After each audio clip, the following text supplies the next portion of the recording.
What up? Hello. Hey, we're good. So I see we waited for James to be gone so we could kill off Tomlin. Is So James Why clever are going? we, move Is there. James why going are to we be gone calling? today? Oh yes, he said earlier. Um, I thought he said. I could have sworn he said he was going to be unavailable this week, but like today he said that. Not in Discord.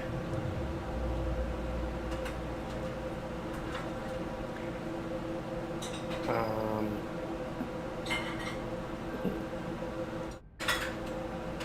I just need to be caught up on what happened last week.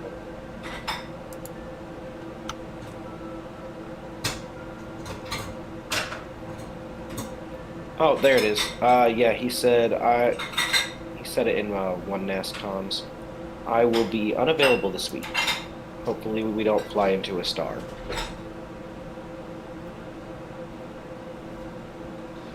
Oh, he's our pilot.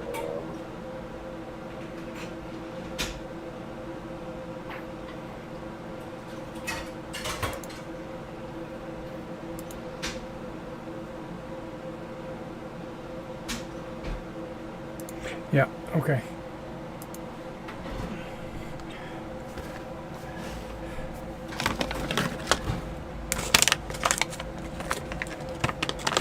Yeah, we're gonna get started here in just a moment.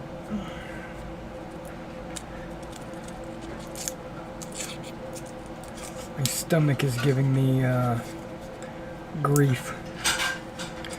Feel fine all day, and then I have a good What? dinner, and then all What of a did you eat? sudden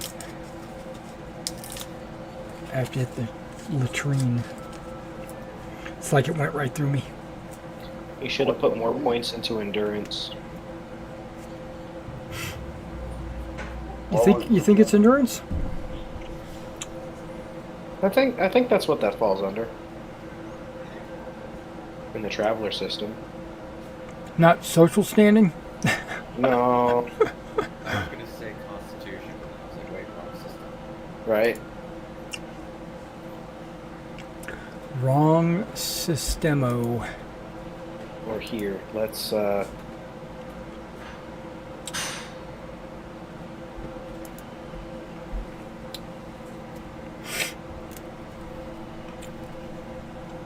Okay, so Tomlin's not going to make it. It's no worries.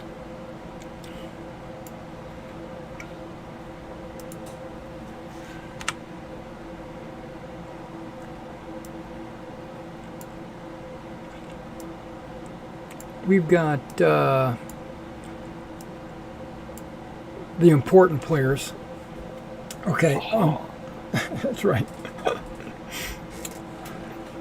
Okay, so as you know, I missed the last 2 weeks, right?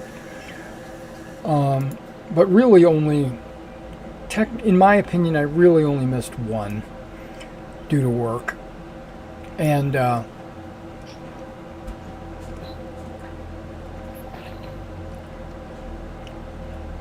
Spec had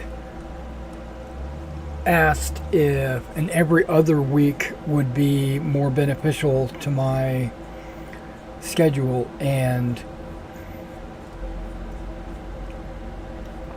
I want to present this to you guys after I say what's going on.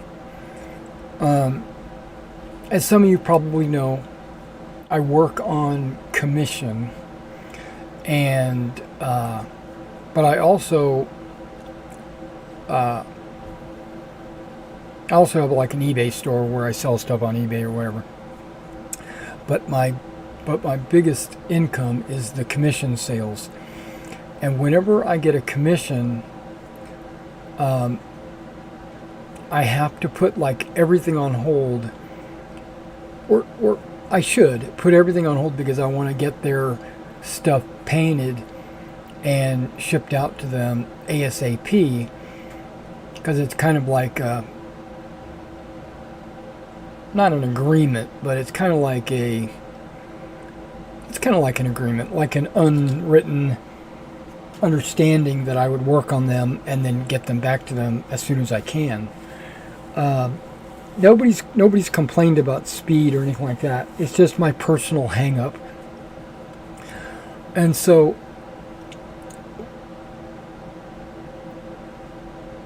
a lot of times I will have stuff on the workbench that's staring at me saying, you need to get me done. And I feel like I should work on that, well, mainly to pay my bills, and not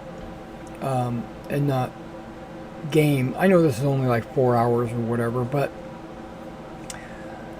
it happens during my prime painting time. And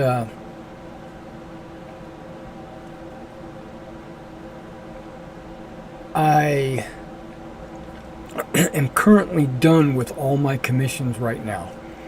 I have everything that I'm painting is going on my eBay store, so that can go up there as fast as I can get them done and put up there. It's no real rush, but so I would prefer to play every week, but I get new commissions all the time, and I feel like I'm not going to say my health, but sometimes I feel like I have to take a break from the game, for my mental health or for whatever reason. So sometimes, like a couple months back, I took some time off to get myself right, but I would actually prefer to continue to play every week. But if I continue to skip out on games or whatever, that's unfair to you guys. And an every other week game schedule would be perfect for me, but so what I'm trying to say is, I don't know, I'm juggling.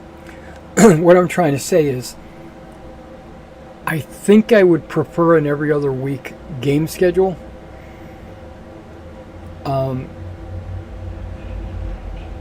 But I don't want, like, in one hand I want the every other week, and on the other hand I want to play every week because I just love the game. So what do you guys want? Is there a more beneficial time that would more interfere with your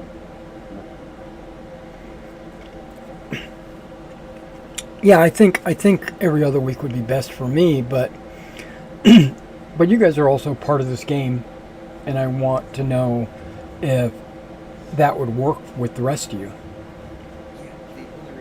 That would be fine. If it helps you. Well, I appreciate that. Faustus, your volume is super low. Oh, I was just talking a little bit quieter than usual. Okay. No, I was just more worried about, like, 'cause you were canceling games and stuff like that, and I didn't want, like, your health or any issues. Nah, it's not none of that. Maybe mental health. Well, yeah. So. But maybe I wouldn't say it doesn't affect me physically or whatever. Well, it'll probably give you more time to come up with more new content. Well, I find myself spending a lot of time preparing for the game. Going through setting things up, putting things in Roll20 and stuff like that, and I feel like sometimes because I'm a lazy son of a bitch, so sometimes, like, I'll wait till the last minute and then I feel like I'm rushing, and that's the main thing. I feel like I'm always like one step behind, trying to get everything ready. That's that's why bi-weekly would be better for you, because then it'll give you more time to do it. Exactly. So I think, Mason, what do you say? Yeah, I was gonna say there's two things that really stand out to me here. The first one is regardless of what sort of arrangement is made, if it gets in the way of you doing your commissions, you're going to feel bad about something. So nothing else is then a viable solution except the every other week. It's just not. Right. The second point with what you were saying, Yeah. a certain someone once told me if you spend more time preparing for the game than you do playing, you're doing it wrong. I wonder who told you that. Yeah.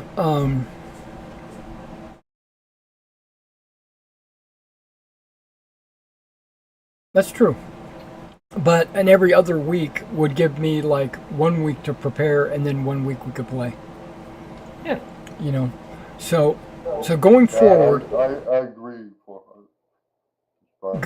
going forward then, it seems like we're all in agreement except for Tomlin, and he doesn't count. That would actually James. Yeah. Yeah, he's getting some big tattoo work done, so he's like working a ton 1 week and then has basically the next week off. Okay. So that would actually work for him as well. He's getting full like wrist to shoulder sleeves on both arms. Oh, I thought he was getting a face tattoo. I wouldn't put it past him. I bet he's listening right now. If not, No way he's not. if not, he can always watch the recording. Full body tattoo? Yeah, so that's what we'll do. Starting today, we'll go every other week. Well, then again, does that mean Tomlin's going to miss next week? Or I mean, he would be ready to play next week. I don't know. It hasn't quite worked out to every other week, but it's been along those lines. Okay. So, James, if you're listening, put in Discord like the next time you'll be able to play, and then what we'll do is we'll start every other week from that point on. Yeah, that's what I did. Yeah, because I don't want to have the game every week that he can't play. Right. Right. That doesn't make sense. It doesn't make sense. All right, so let's get into the game. We're going to do a real quick recap, or I'm going to do a real quick recap to get everybody back into speed, the audience as well as you guys, of where we're at exactly. You guys landed on Drinax. You were escorted to the throne room where the king took his 10%, and then also let you know there was going to be a party that he wanted you guys to attend on the following night. So you had a day to to prepare for the party, and so you guys all prepared for this party. And when you got there, you actually were summoned back to the throne room early, but in the meantime, while you guys were during that 1 day of downtime, you had went shopping, arranged to sell the gems, got work scheduled on the ship to get some things fixed, and basically that was it. And then when you got summoned a little bit early for the party, like around 5, you thought the party was going to be like 7 or 8 or dinner time, whatever. When you got there, it wasn't a dinner party. It was a bunch of scientists or researchers around a digital table, and the king presented you with a handout. No, a rod which I don't know if I have it under Honor Among Thieves, maybe? Drinax?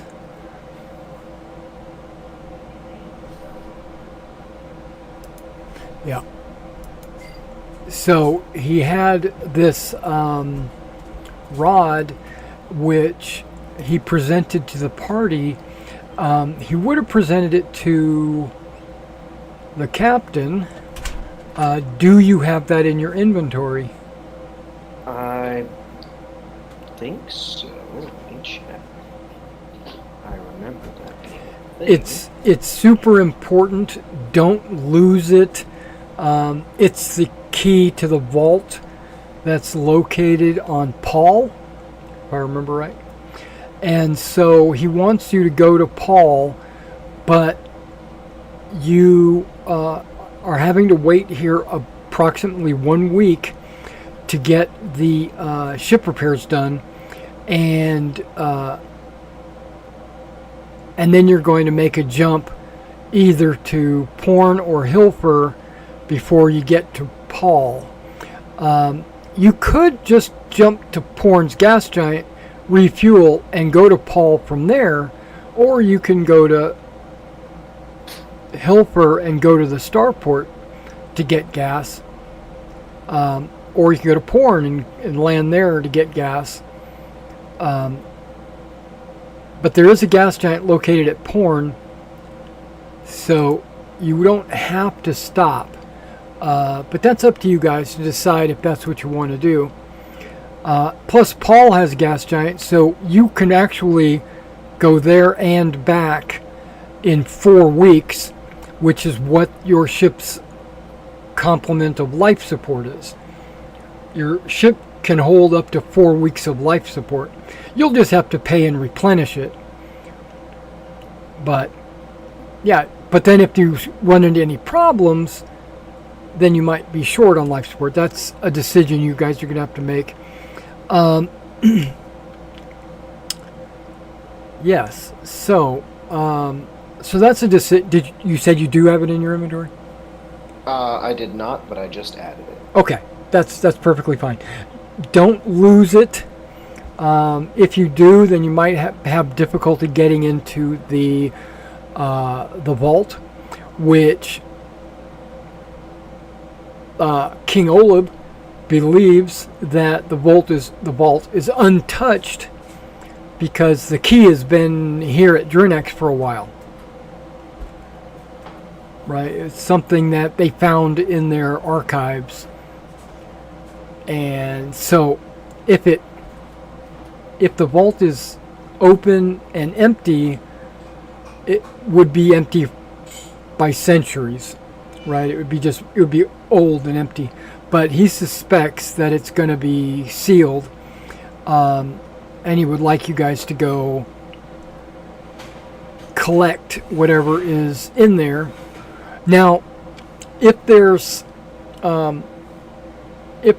let's just say there's like an old tech level 15 battle tank, in there in the vault, and you can't really bring that back home. You don't have the storage capacity for that. So you just lock up the vault and come back and let him know what's in it. And then he'll send a ship or commission a ship to go there and pick it up. But he suspects it's going to be like monetary stuff, like credits or gems or gold or something like that. And if there's more than you can carry, which he hopes there is, then bring back what you can, lock up the vault, and then just let me know what's left over or whatever.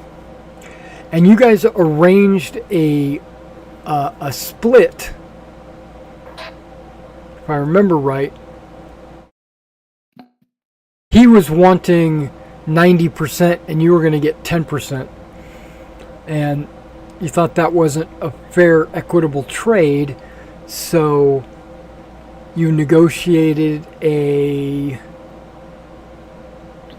60-40? I don't remember. trying to find that spot in my notes. I Oh. remember writing it because that was important. It is, yeah. It's so important that I didn't write it down. Right?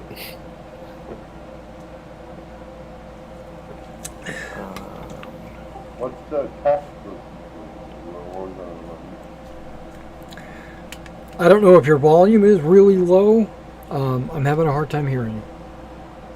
I said, what's the tactical situation where we're gonna run into? We don't know. Don't really know. Paul seems like it's a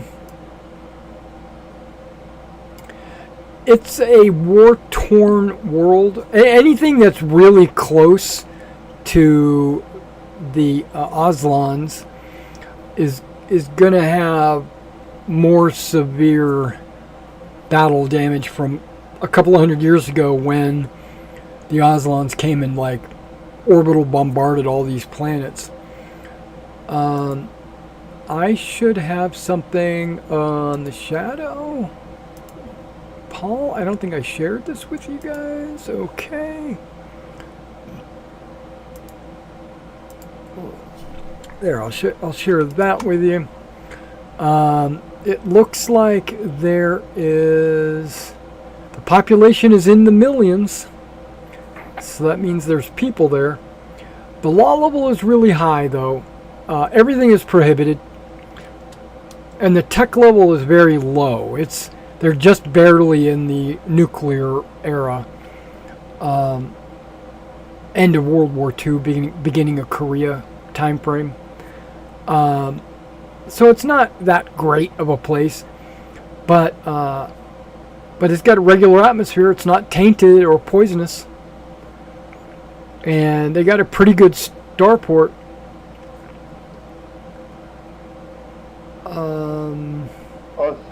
Since it was war torn, is it still all accurate? Yeah, this is an up-to-date list. So it's considered agricultural, non-industrial. And it's considered rich, so they must really be putting out a lot of stuff. But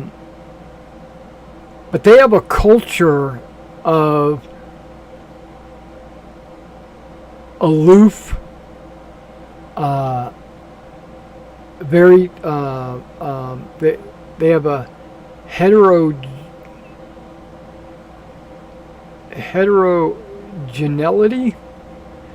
gentility.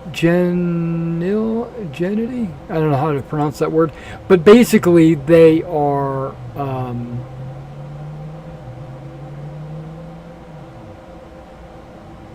they're a little strange. That's about it. They're not. It'd be like going to an alien world. They're not hostile or anything. They are human dominated. They have a yellow-white dwarf as their star, and there's only 5 other worlds in the system.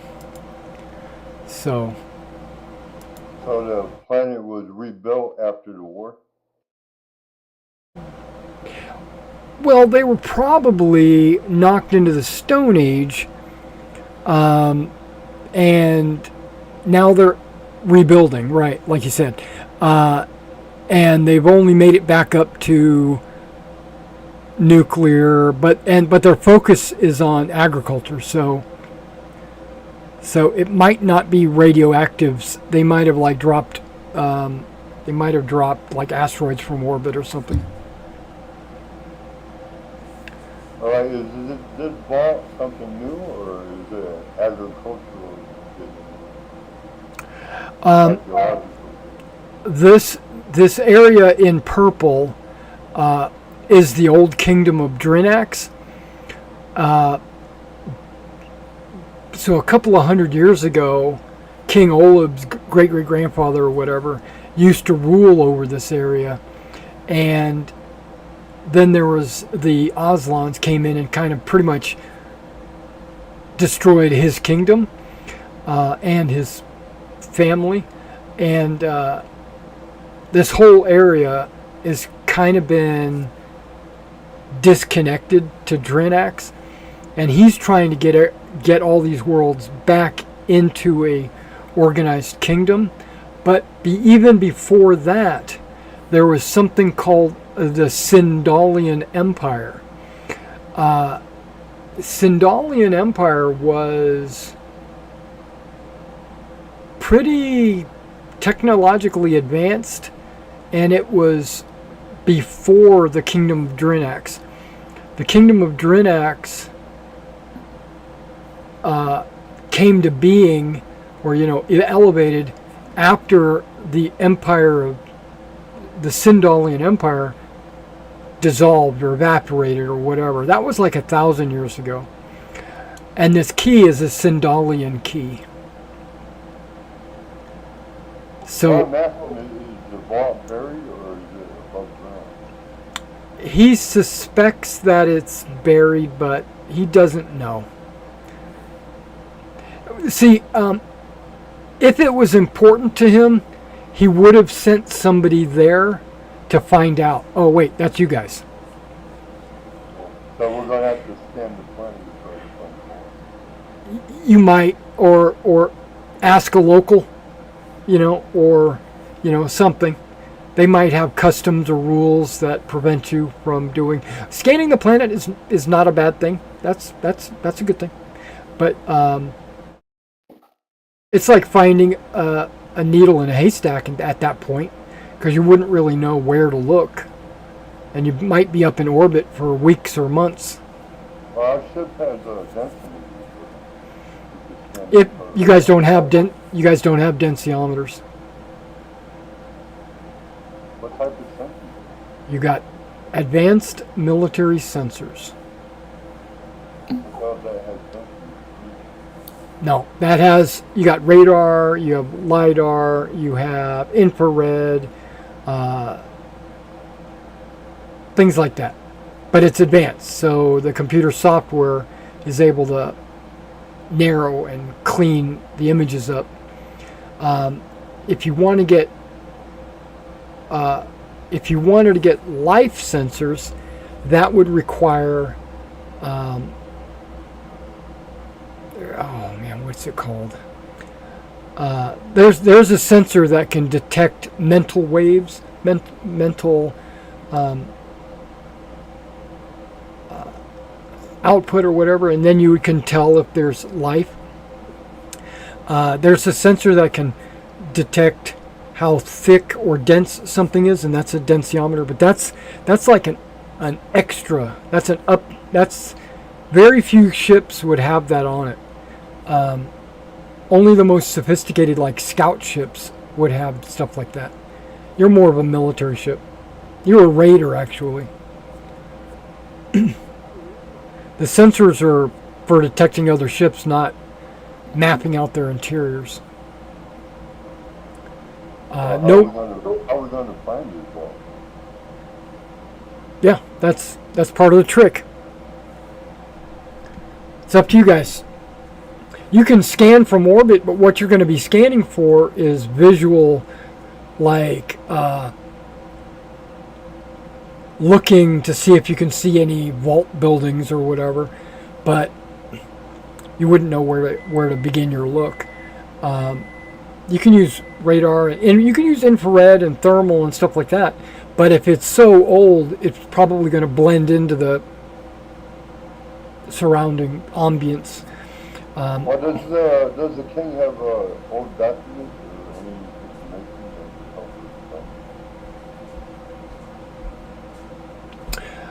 us? I think he provided that to you, but maybe not. He doesn't really have a whole lot of info, but I will see what he's got. Give me a second. This is a book.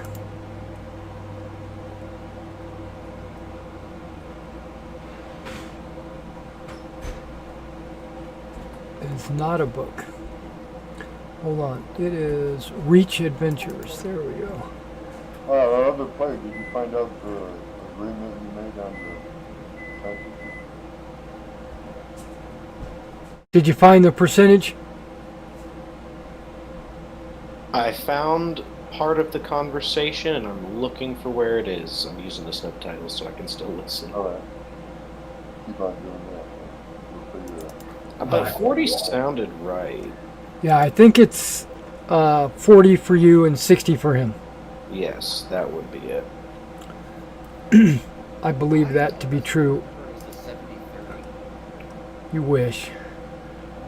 I'm saying his was 70, we were 30. I'm willing to go 60-40.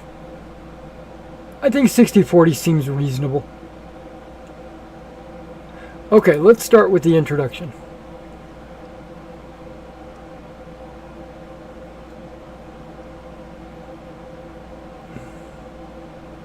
It says, I love this.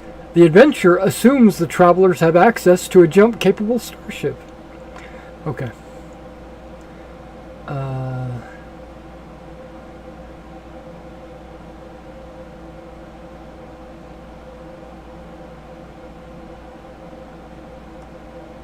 If you haven't played through this or this, you should play those first. Nope.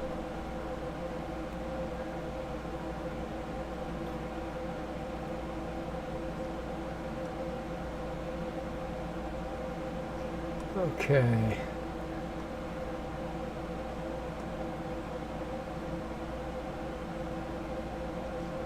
I don't think this is right. Hold on. I think I opened the wrong...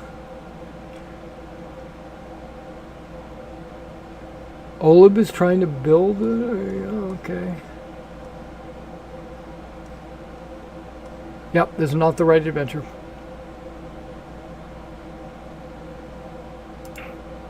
That's the shadows.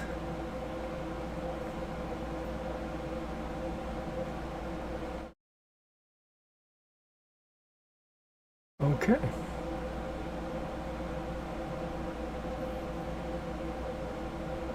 See, I thought I pulled it. Okay, I know what I did.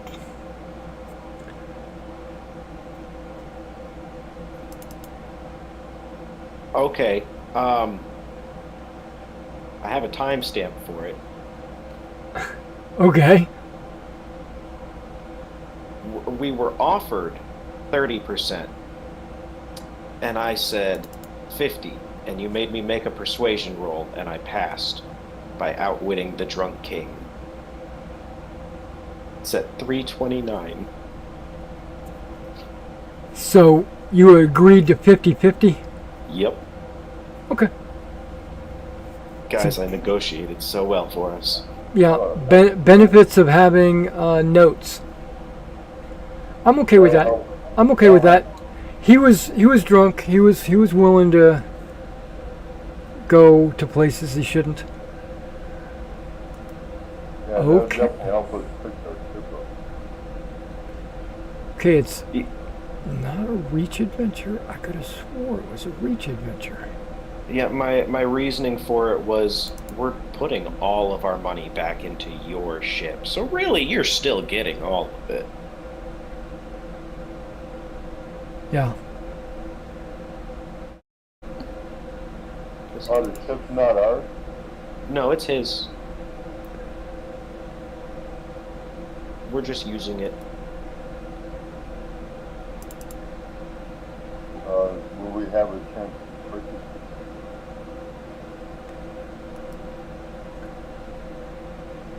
I don't know. Yeah, you can always buy a ship. Price might be a little high right now. Yeah. Well, he had said, hey, go do this thing for me, and while you do it, use this really cool ship I found. Well, I'm figuring is if we're putting all the money in fixing it. Well, the better we fix the ship, the easier our lives get. And if we successfully complete our mission, he becomes the king of an interstellar kingdom again. And we made it happen. So you'll get more than your money's worth back if we succeed. We will. Well then, it's worth investing in the ship. I believe in it.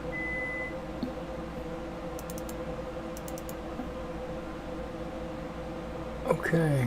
What It's information not is under vault? Drinax. Is this vault in ruins? Is there ruins around it that might give us a clue? Or is there anything that might give us a clue that we should? You're asking questions that he really can't answer. He doesn't know. But if I can find this book, for some reason I can't find the book. I must have moved it somewhere to make sure it was somewhere that I could find it. And then now I can't find it. All right, maybe we could find an archaeologist on the plane. Oh, wait, what's this?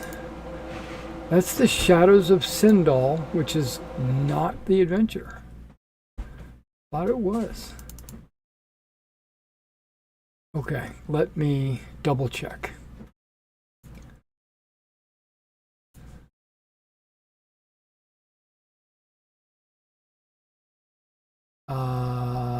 Yeah, that should be it. I must have. Oh, I did. Okay, sorry. I jumped to something else. I was in the right book. I just was on the wrong page. Okay, here we go. Shadows of Sindal, right? That's what we're looking at. Yep, Shadows of Sindal.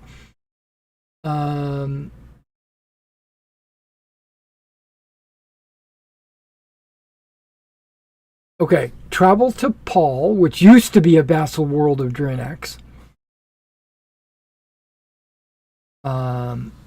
Can't read anymore because that's King Olub came into possession of a rod and the knowledge that it is a key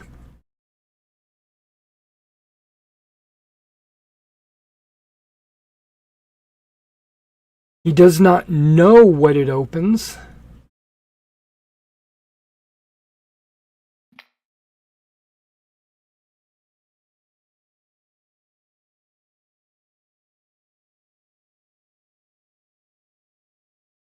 Okay, his academic researchers found out that it opens a vault on Paal.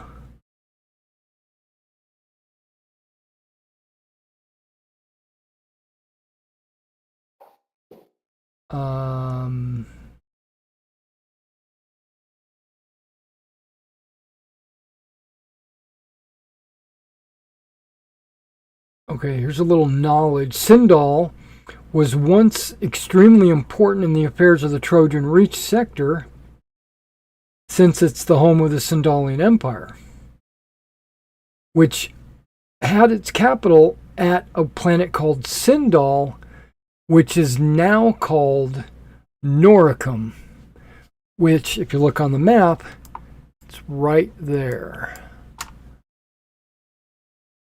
Noricum is the new name of that world. It used to be called Sindal.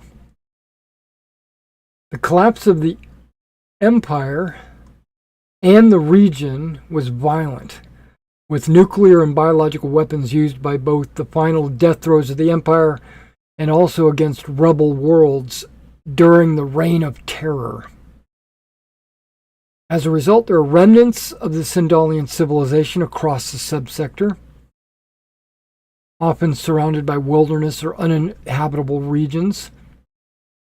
Many worlds regressed to a level little above barbarism. Today, Sindal's subsector is of little economic importance, but there is a commerce route called the Sindalian Main, which would be the light blue, which is now called the Dust Belt.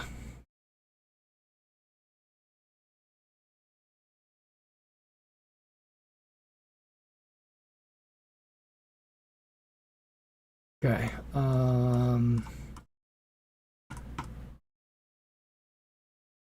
Nope. Sorry. The Sindalian Main, or the Dust Belt, is the green line that goes from the Empire to the Oslons. Okay. The light blue one is called the Drinaxian chain.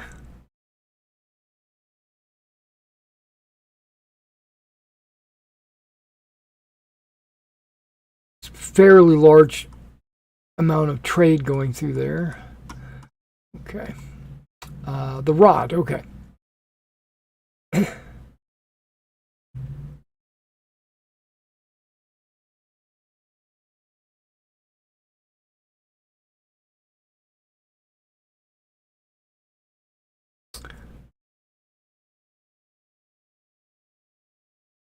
The floating palace, where you're at, contains thousands of treasures gradually sold off at rock bottom prices to buy supplies and equipment that the kingdom desperately needs. As the treasure room has been cleared out, a rod, probably mostly gold, with a few small gemstones, was initially overlooked as being worth little. However, it came under the notice of one of the scholars.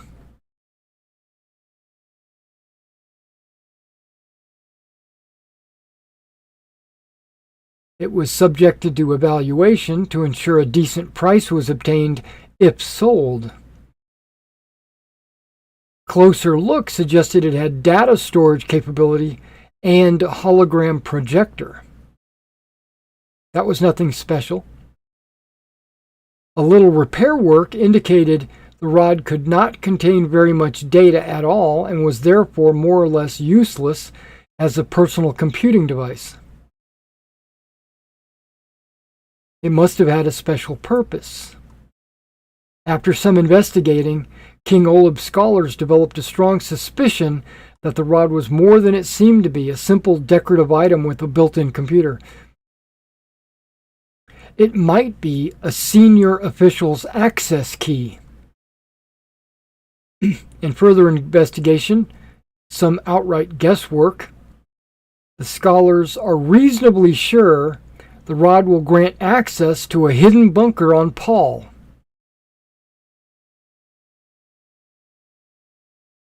Badly corrupted data on the storage unit suggests there were several repositories on Sindalian worlds where regalia items would be stored.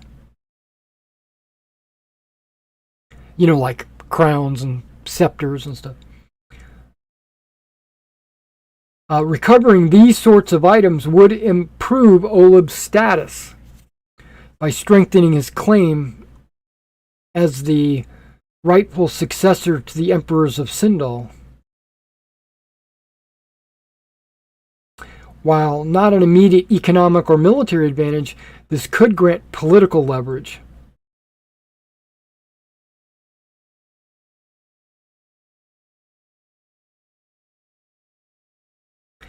And in deciding not to sell it, when you returned, he decided to enlist you guys to go find out what's going on. All right, there might be some archives that survived on Paul, so when we get there, we'll see if we could get information about it. That is true. Now, I can give you some Paul information. It consists of a yellow-white main sequence, which is hotter and a little more massive than Earth's sun. This higher energy output is not necessarily hazardous, and in most ways the Paal system is fairly typical. It has 3 gas giant planets and 6 terrestrial rocky worlds, of which Paal itself is the second out from the sun. There are no planetoid belts. It is not exactly certain when Paal was first settled. The world is rather dry, but has a standard atmosphere. Mean surface temperature is a little higher than that of Earth, but still has cold regions and ice poles.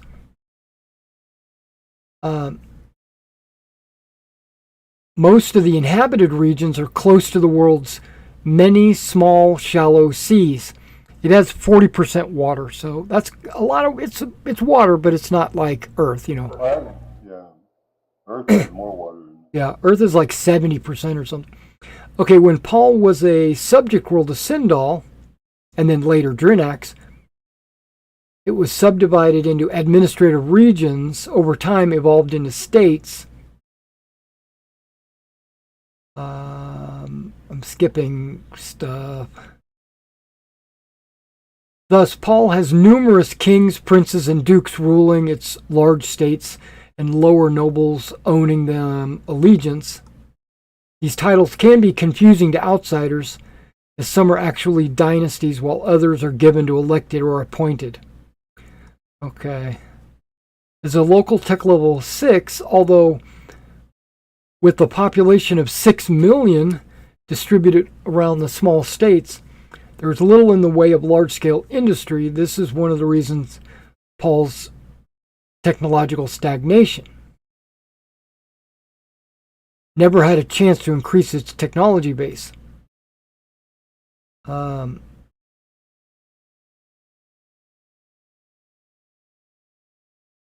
Okay, the kings, dukes, the kings, dukes, and princes of Paal are keen to obtain off-world technology, often for different reasons. Some want specific capabilities, while others want symbols. So they might be in the market for some high-tech items. Paal is heavily balkanized, basically lots of countries, with the starport, at least in theory, being neutral ground, jointly owned and funded by the larger states. In return for their backing, these states get a portion of the revenue. And ships arriving at the downport are often bombarded with invitations to trade fairs. It's known as Embassy Town. So you like have Star Town? Well, no, this is an Embassy Town. It has a modest high port.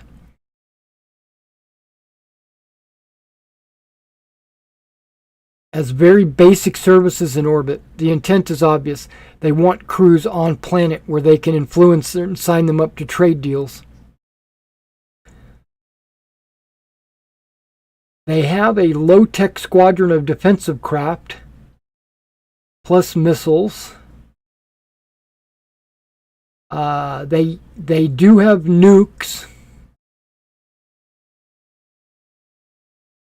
The port's combat craft are slow and clumsy, but they're heavily armored. The port is policed by military.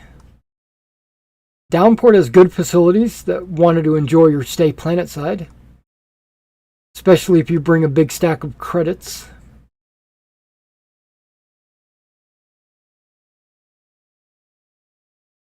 Away from the starport, Paal is characterized by small states made up of several towns.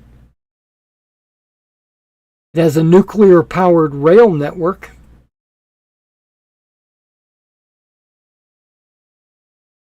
Starships are not permitted to overfly any part of Paal except approach to the starport. In theory, permission could be granted for all manner of reasons, but there are political complications. No state wants another to invite ships to its doorstep, or else the revenue stream from the port might dry up. that's not good. Yeah, so they want you to just fly in and land, not visit all these other countries, because they might get jealous.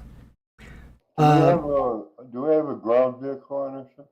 You do not. We might want to get one.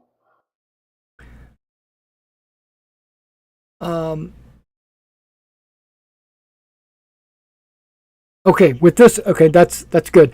The with the technological level of this world and the amount of population, I would suspect that they would have the option to rent a ground vehicle.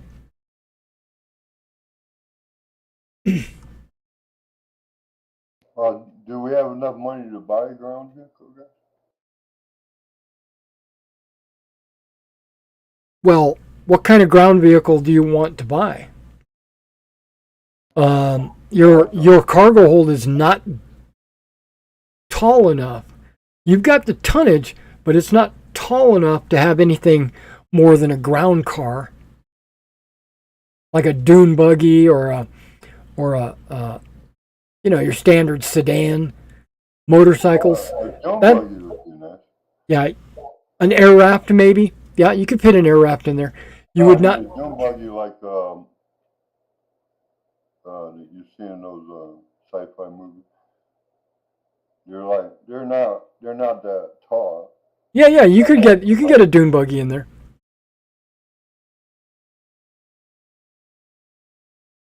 But you wouldn't be able to get anything like like an all-terrain vehicle. It wouldn't fit because that's more like a That's right. We just need something to traverse the planet. Because we're yeah. looking for a sun that's buried. So we probably have to. Okay, so you do have about a week before your ship's repairs will be done. So, are you looking to go shopping? Guys, do we have enough credits to get a ground? How much credits we got? Guys, anyone there?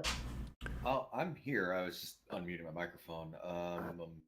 Well, how many credits do you have? Me? Let me check. Well, this would be a purchase for the ship, wouldn't it? It might be, but I mean, we Could we just got a arm it? lot of money.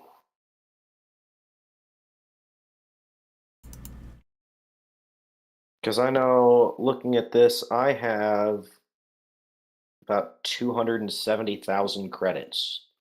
I'm sure I could buy a car if I felt like it.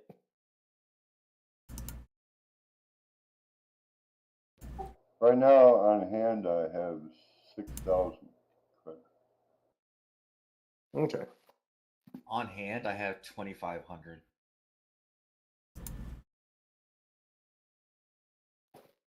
Okay, there's a galleon. No, you don't want that.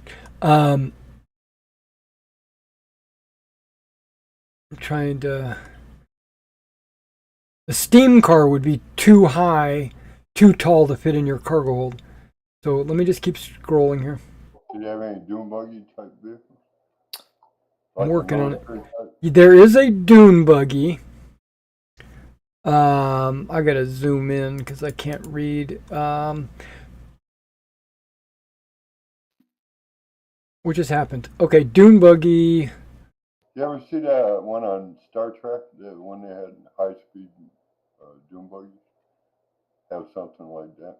That's the one I'm currently looking for. Okay. That's exactly the one I was looking for too.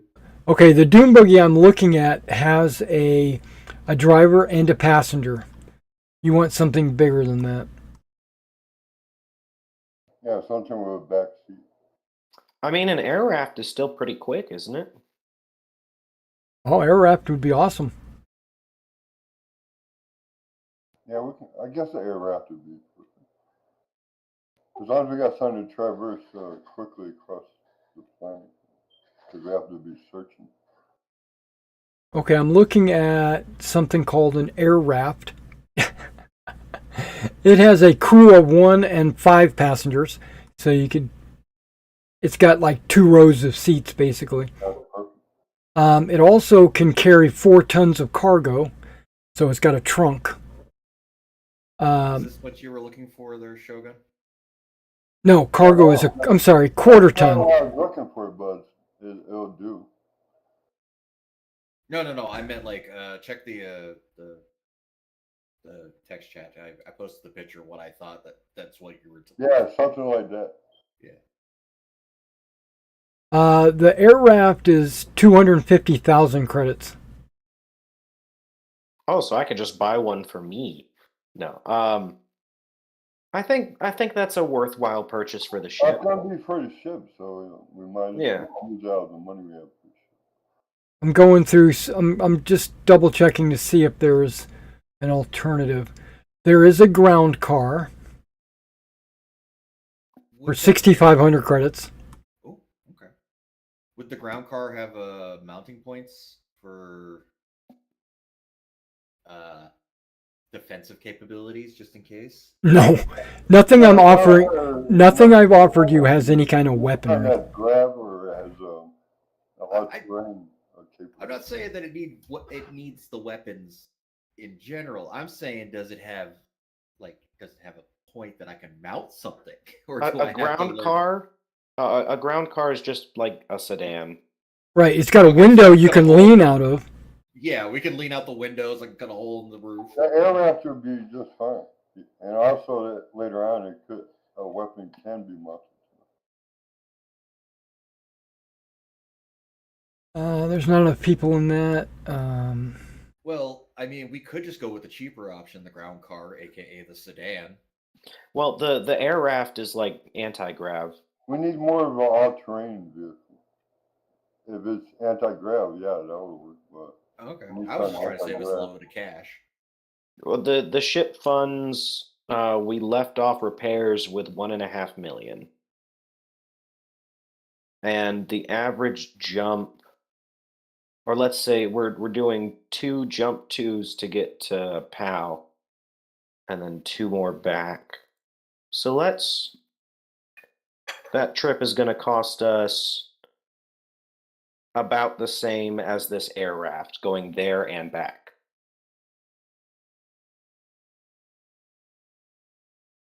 And if we come up empty, Well, then we still have an air raft.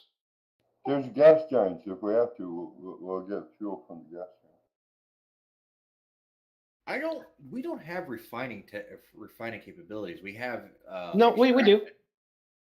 Okay, I thought that was a. Yeah, we have scoops and a refiner. Oh, okay. So we Yeah, can. we almost always get our fuel There's raw. a lot of gas giants at Paul, so I don't The know. Martin II did not. Okay, yeah, that's the one. That's the one I was. So let's get the air raft and then we'll go to Paul. We'll see if there's any archives of any of the planet that survived the war. Maybe we could find some information.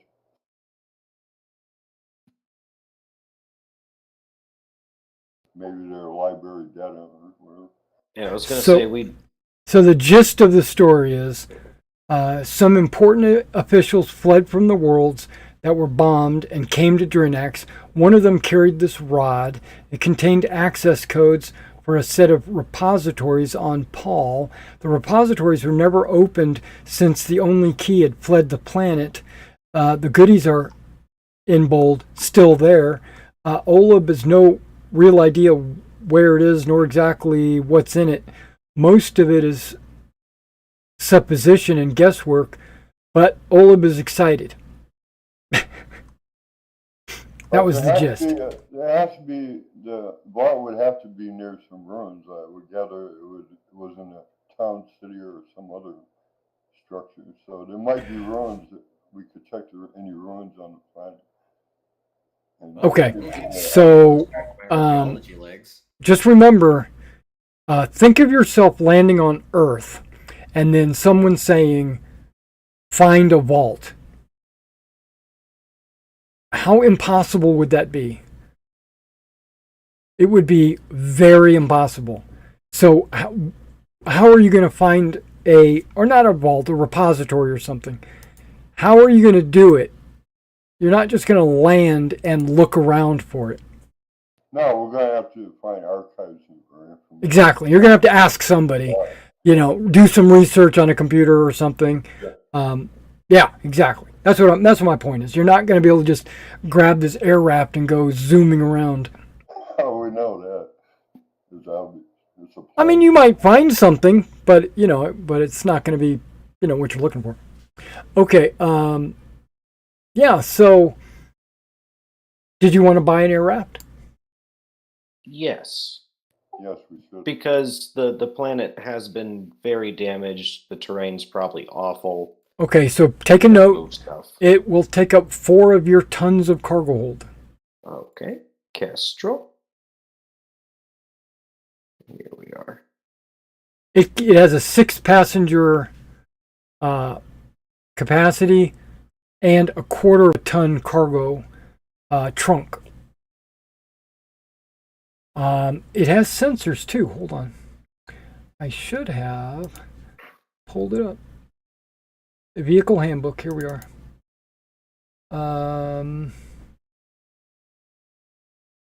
Vehicles of charted space.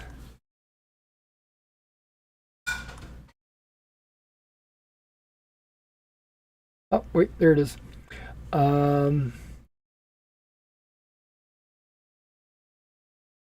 So the skill you need is flyer.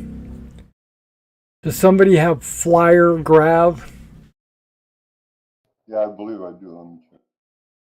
I think Tomlin does. Yeah, I know he's got flyer.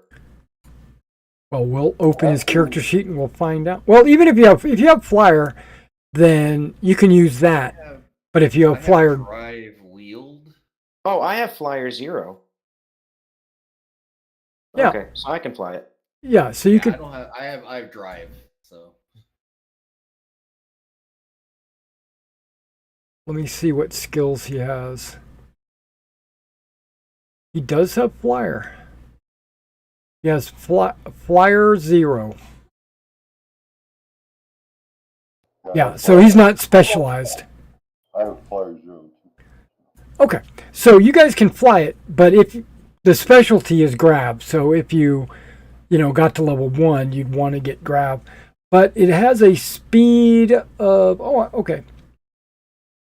Wait a second.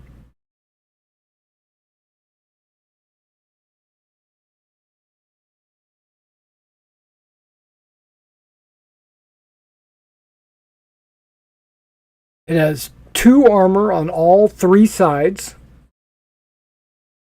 It has 16 hull points. Oh, wait a minute. I got grab 3. I should know. Yeah, I'm good at grab vehicles. I got grab level 3. Oh, okay. So I guess I'm going to be the pilot. Yeah. It has a 500-kilometer radio.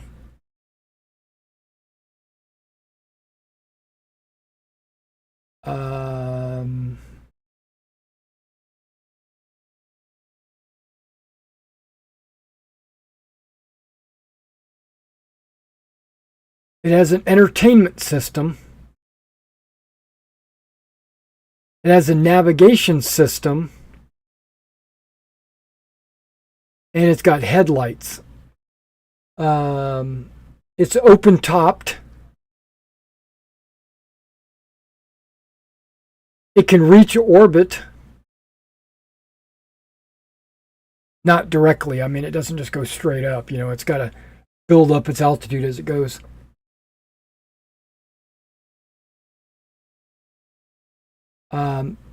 They have a pickup truck version, if you'd prefer.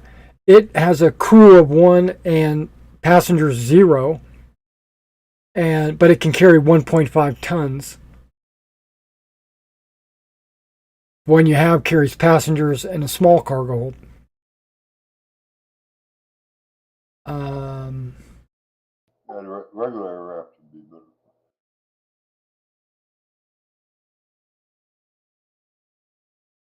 It has a cruise. Okay, I'm gonna have to find out what that means. It says it has a cruise of 1,500, and I'm thinking that's kilometers. New rules. Riding in the back of a vehicle if we got a truck. I could ride in a truck bed. That's no problem. Right. That's what I was saying. There's an option.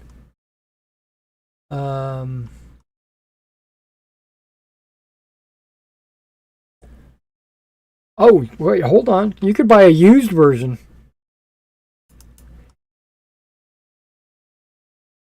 Second-hand vehicles, time-honored Yeah, you can actually get a. If you want to save some money, you can get a used air raft. Yeah, that's fine. Used is fine.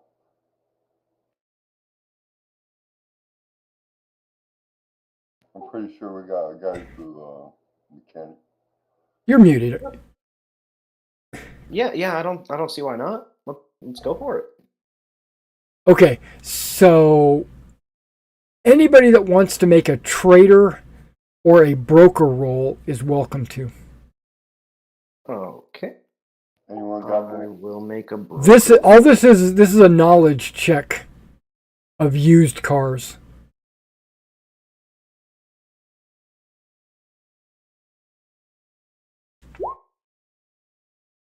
Awful. I had a +3. Awful. Anybody else? Can we do it without being trained? Yeah, you just get a -3. All right, I'll try broker then. Yep, that's what you expected. Exactly. Hey, you rolled the same as me.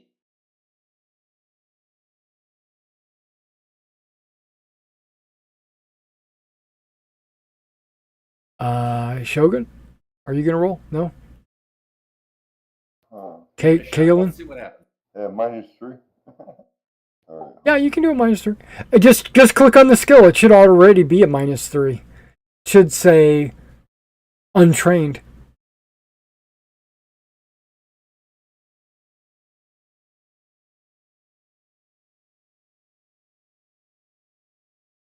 Why do I have a die modifier of +2?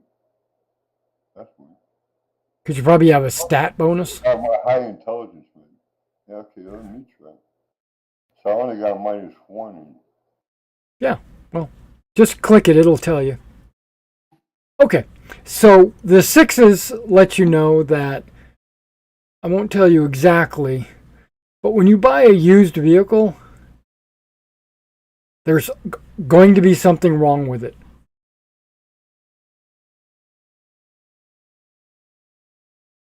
Yeah, fair enough. Okay, so you want to buy a used one? What's the price like? Roll a d6. I got mechanics 2, so that's no problem. I can fix it. Mechanic skill can't fix quirks. 3. Okay, so it's 30% off.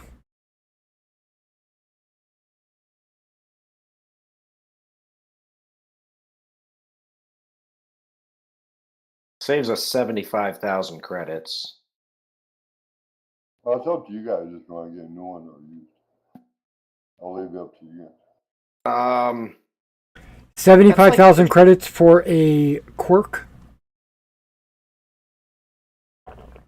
That's like one jump. Well, two. That's what 2 jumps costs us. That's really not a lot of money to save. Yeah, let's just get a new one. So, Yeah, we'll get a new one. We can afford it. We're fancy. Yeah. Okay. Only the best for our pilot. Okay, since you committed and you bought a new one and it's been delivered to your ship and you have the title in your hand, I didn't roll an 8 or better, so there's no quirk. Nice. But if there was a quirk, it would have been, what a piece of junk. There's something about this vehicle's proportions or assembly that just doesn't seem right. When placed next to another similar vehicle, it looks cheap, ugly, ridiculous, or all three. But you bought a new one. And yeah, you would have lucked out if you went with the cheaper one. Okay, but still, I'm trying to find a rule. I just got caught up. So, I rolled a 2 and a 1. Spec rolled a 1 and a 2. Then I rolled a 3. And then you rolled 2 and 1s. Yeah, something's going on. 20's liking that 3. Let's not get into a fight.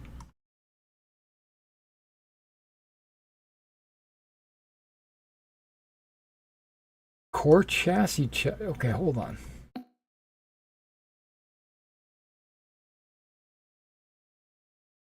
Light grav.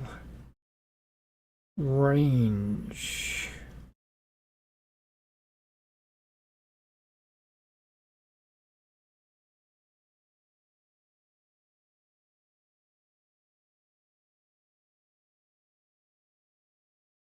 Yeah, okay. So if you're traveling at cruise speeds and not like super fast, you can go 1,500 kilometers before you need to refuel. That doesn't seem right. Hold on.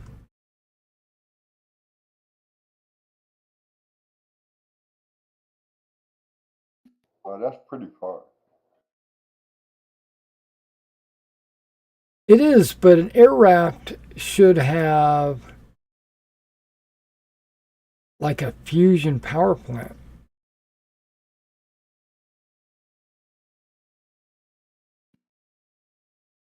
I think. Maybe this is a lower tech one.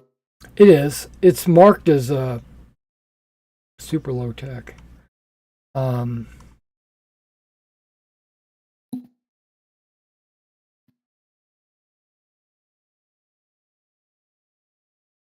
Okay. So let me try a different book.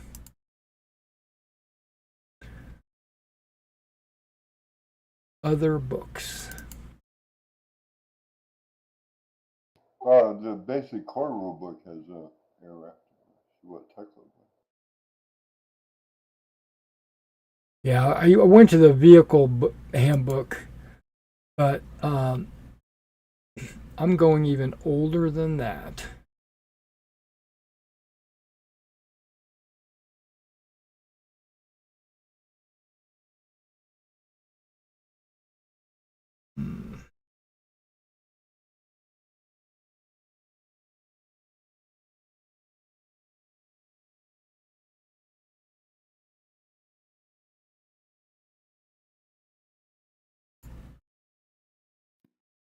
Oh, okay.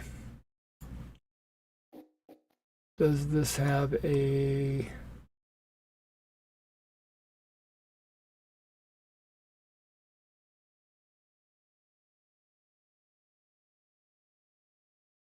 Does, and apparently it's not in there. Okay.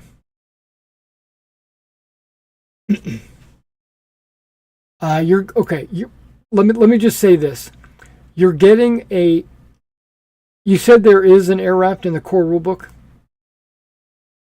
What tech level does it show it as? You look for it. I'm loading it up. Okay, I'll just go to my 2022 core rulebook. Yeah, that's what I'm opening. Common spacecraft? No. Vehicles. Go. Ground car. Cruising speed. Okay. Maybe that's speed. The speed of the range will show the distance it can travel while at its speed.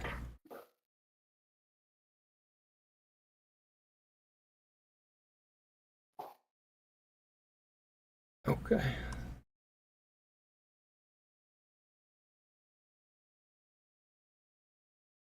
Okay, so cruise is range when traveling at the cruise speed. Got it. Okay, air raft.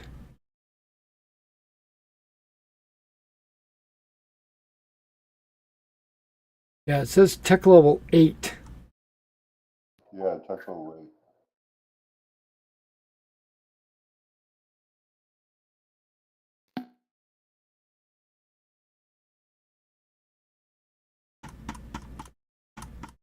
And it's showing the speed is cruise speed is medium. I love how it doesn't say like miles per hour. Everything's in metric and Yeah, but the speed it says medium. So let me get to the speeds. Kilometers per hour is 100 to 200. Okay. Yep. So if you travel between 100 and 200, you can go 1,500 kilometers. Yeah, that seems reasonable. Yeah. And we could carry extra fuel if need be.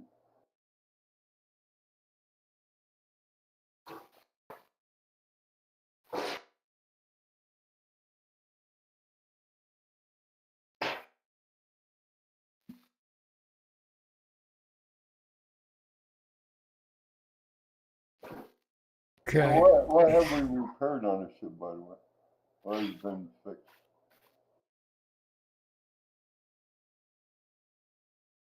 Entertainment system, sensors.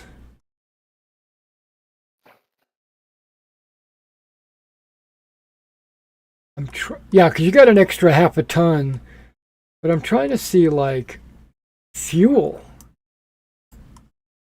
maintenance. Here we go.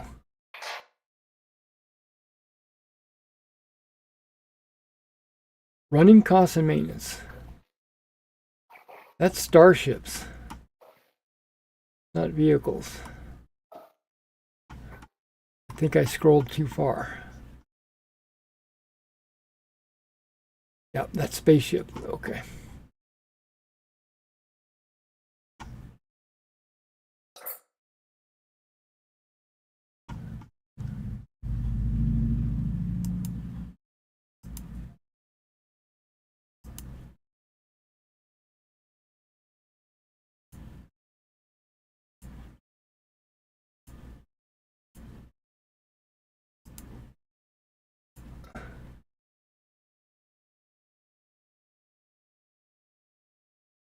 Yeah, it's giving me all the combat stats for it. I want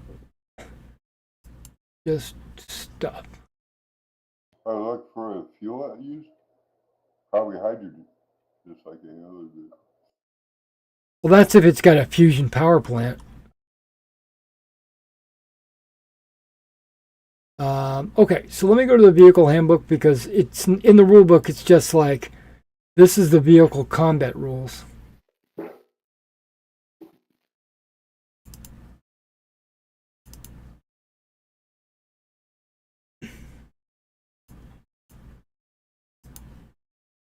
New rules, vehicle design.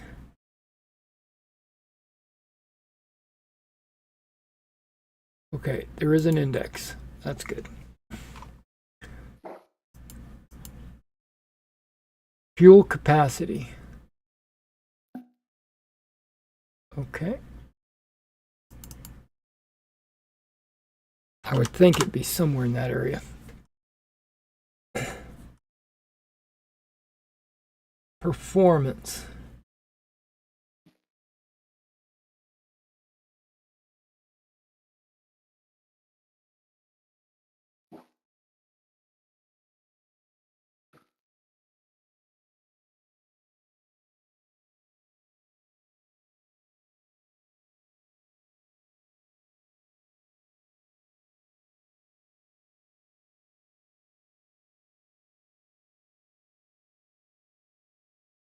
I'm not sure, but I think all vehicles have fusion drive.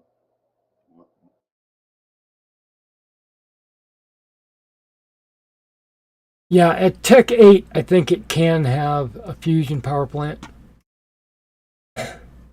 So you're good on that. And then it would use hydrogen. Starship fuel, basically.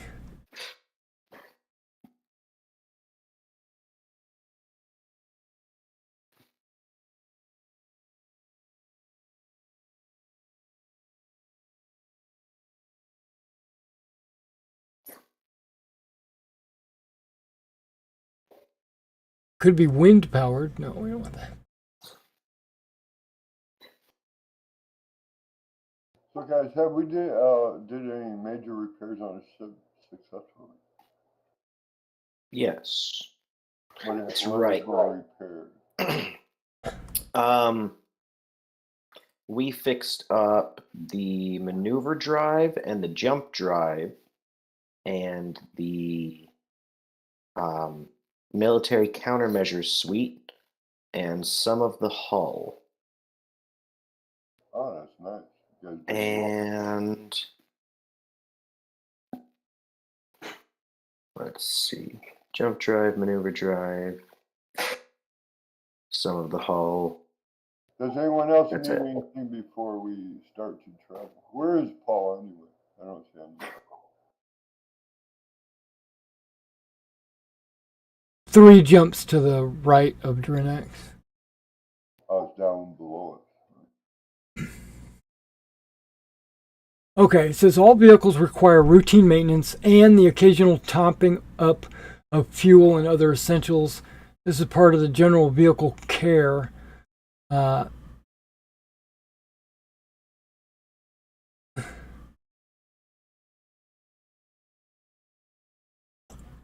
For the purpose of traveler, this is assumed to be covered by a simple monthly maintenance cost equal to 0.5% of the total cost of the vehicle. Referees are free to ignore this rule, which I am, if you want to avoid bookkeeping. Okay. Yeah, it'll cost you some credits to refill the hydrogen at an appropriate gas station, but you're not going to find one of those on this planet because it's Tech 6. Well, we could carry extra fuel. Not much. I was curious. That would make the monthly fees 100 credits. Not One point, left, not but- 0.00005. Wasn't it 0.05% or was it 0.5? 0.5. Okay, so it's 1,200 credits a month. Okay, that's It has enough range. sounds right. Yeah, I'm thinking if you go to an empty gas tank, you just pay 125 credits. Yeah. Yeah, that's what I'm thinking. And then you fill up.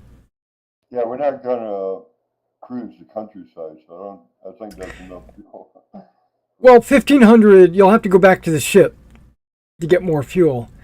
You can carry with you, if you want to fill your trunk with gas, you can't because you don't have any way to store it. It's liquid hydrogen. You don't just pour liquid hydrogen in the trunk.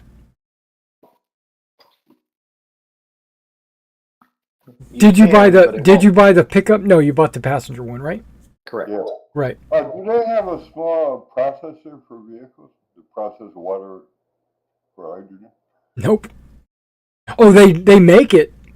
They make a fusion still. How much more of those cost? Around 1 million credits. We don't have that. Okay. We probably won't need it anyway, so. But you can always go back to your ship and take some fuel off the ship. Yeah. Or the spaceport. The spaceport's definitely going to have fuel processors. Now, Do they sell extra fuel tanks? Like we could buy like a jerry can or something like that we can put on there. you could probably buy one refuel to put in your cargo hold. It would be like an electric heat, like a cooling unit. It has to be like sub-0 degrees. Oh, so just like strapping it like a jerry can full of hydrogen fuel on it won't work. No. Yeah, that's what I was gonna say. Is we could put liquid hydrogen on our trunk, but it won't be there a couple minutes later. Right. Gotcha. It's a quick way to get into a bank vault. Just spray it with liquid hydrogen. Plus, it'd probably be dangerous if we got into a firefight. If it, yeah, it could. Well, it's pretty. It is. It's not really flammable, but it is like super cold. All right. Does everyone have what they need for us to start our journey? Well, you got a week. Yeah, I'm gonna also. I'm gonna go out and get me a comm dot. We have a condot. Yeah, you bought all that last week. Oh, personal comm dot. No, Yeah. but that Tomlin bought one for everyone. Yeah, they're super Oh, cheap. okay. Yeah, he bought a box of them. Yeah, it's tech level 14. Do we need to get more ammunition, or you think our personal ammunition is enough? I haven't used any. I think I've used maybe like 3 rounds out of my gun. Yeah, one of them killed someone. Yes, it did. Oh, there is one thing I'd like to do during this week we're here. Okay. Wasn't there some sage guy who we talked to? Is that still Drinax? I don't know what you mean. What do you mean, like that was sage his guy? title. I mean, there's a university and there's a map handout of the planet, or I should say the floating palace, Right. and you should have a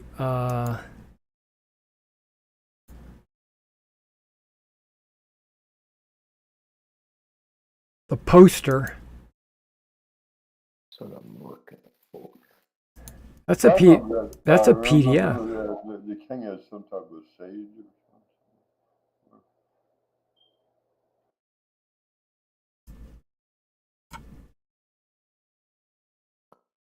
Nope, that's the wrong thing. Well, no, that's just the first. That's the ship and the. I think I thought I did a. Oh, here we go. Yeah, the floating palace. There we go. Okay, zooming in.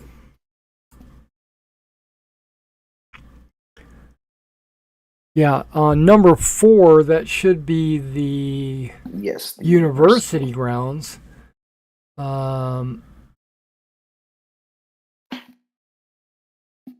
That will actually work for me. But when you say sage, I'm not exactly sure what you mean by that. I feel like he was one of the people we met with the Yeah, I special remember key. that, but I can't read. But I can't remember his name, so that doesn't help. There's a bunch of researchers. They're no-name researchers. The university works. I'll go to the university. I want to try and identify this alien tech I've had in my room this whole time since character creation. The box? Yes. Oh, you got some alien tech? I'm actually wearing it on my belt right now. It is a small box with no buttons, no lights, has a belt loop. Okay, so you're wearing it right now? Yes. Okay. And I'm going to go to the university and try to find. can it be a puzzle box? Does it have any like edges or? Well, it's not square. It's more like a rectangle, like the shape of a domino, right? And it's got a bunch of different like intricate designs on it.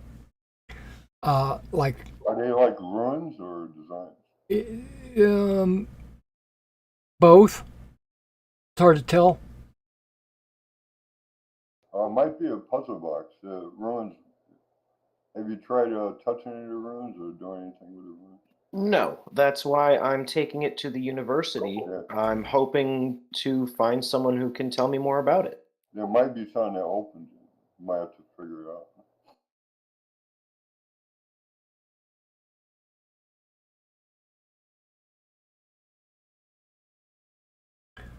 So I guess I'll go to C, the Scholar's Tower.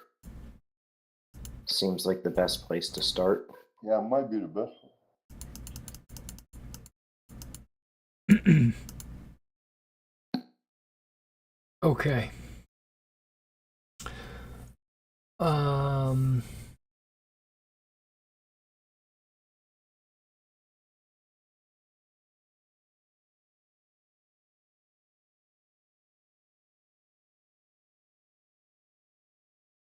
there is who's called the Court Sage, Voha. He's the master at the Scholar's Tower.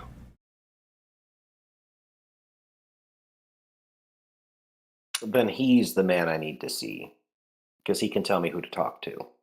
Right.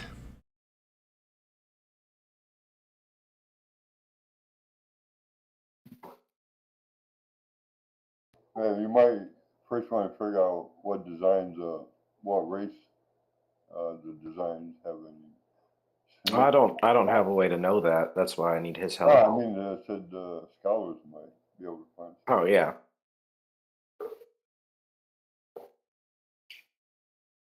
Okay, so when you go over to the, here I'm going to change the map just so everybody can see where. Okay, wrong maps.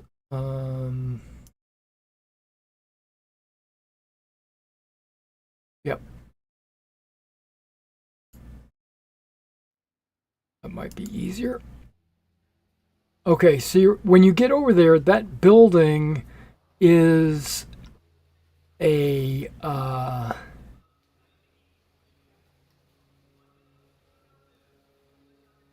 that whole section in the like tan colors, that entire section is the Scholar's Tower.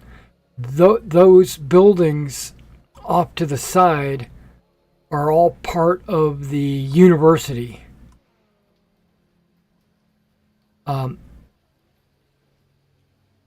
And there is a building in the north and south labeled F.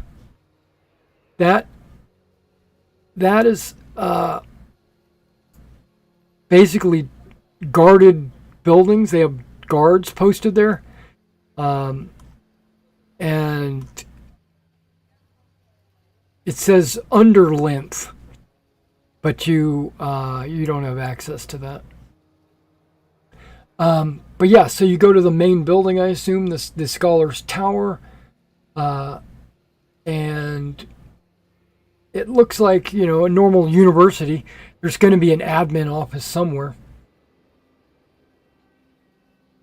And you look around, doesn't take too long. You find an administrator's office, and you go in. There's a bunch of people sitting behind computers, checking people's school records and taking in people's tuitions and all that stuff.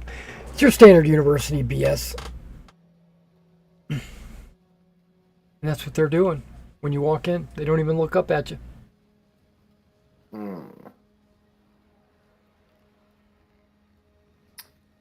Does anyone have like a desk near the front or anything? Like they might be a receptionist? There's no receptionist. They're There all has to be a directory there. See if you can find a directory. Find an archaeologist section, and see if you can find one. they're all All universities have a administrators. Okay, I'll clear my throat and say, "Excuse me, I'm Captain Yeldritz Parthenian. I work for King Oleb. I'm looking to meet with, what was his name, Vol? Who are you asking? You had said it a second ago. Uh-huh. I'm asking Yeldrit's memory because he just heard it yesterday and not a couple weeks ago. Your earpiece says Voha. Voha. Yes, I need to meet with Voha. Could someone point me to where his office is?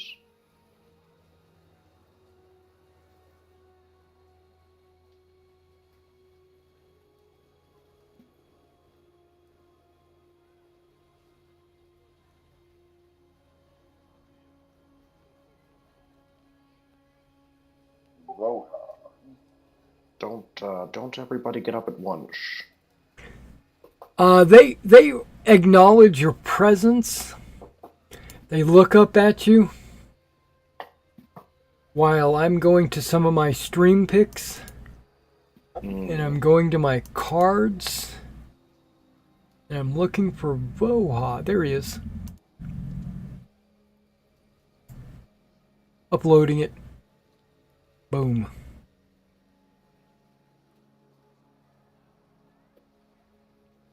It definitely looks like the skeleton.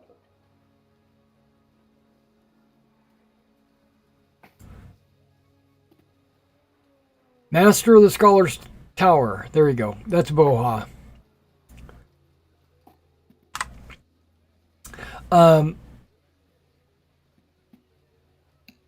Voha's a busy man. What can I do for you? Step over here. Are you a student here at the university? No, I suppose I'm. I don't know exactly what my title would be. I work for King Oleb, directly. Don't we all? I'm much more directly than most. But I needed to. Well, I suppose it doesn't have to be Scholar Voha. I could go with. I'm just looking to get this identified. Gesture at the block on my belt.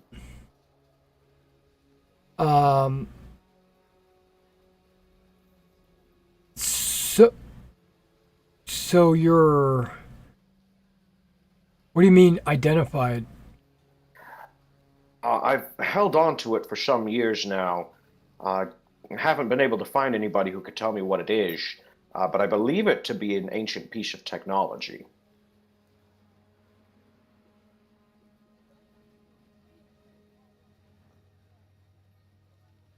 Artifact.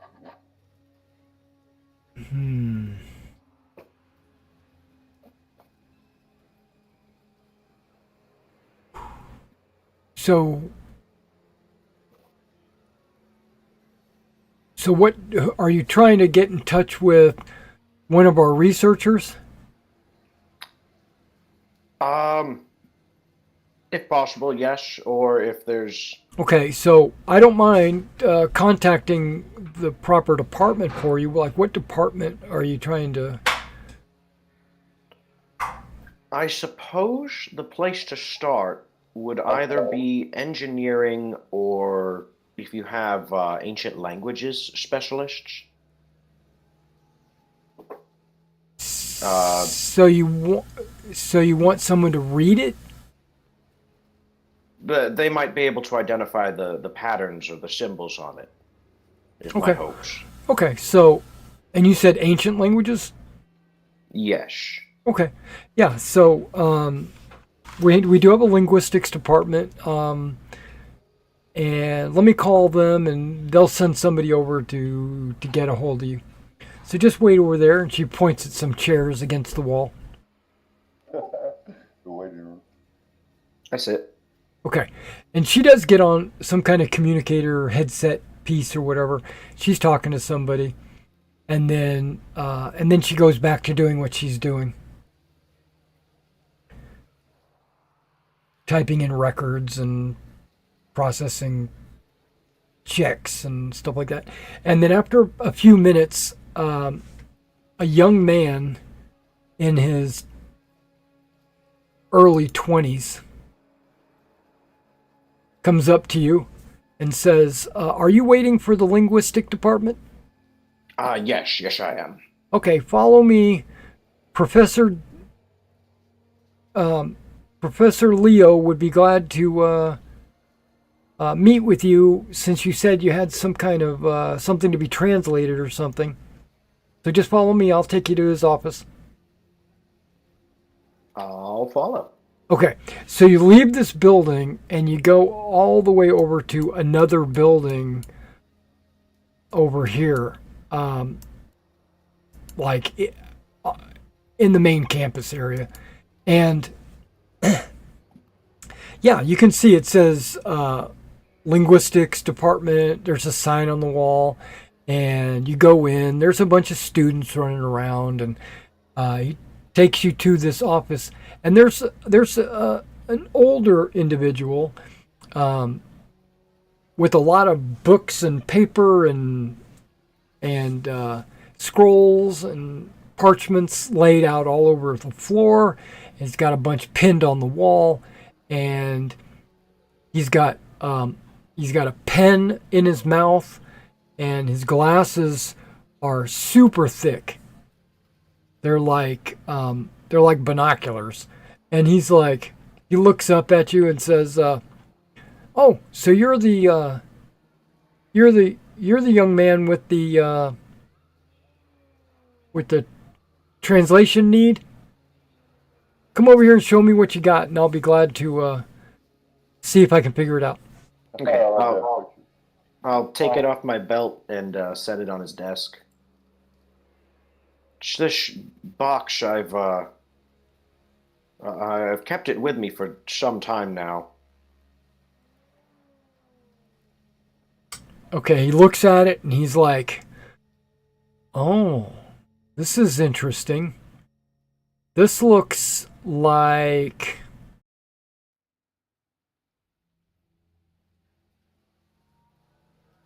it looks like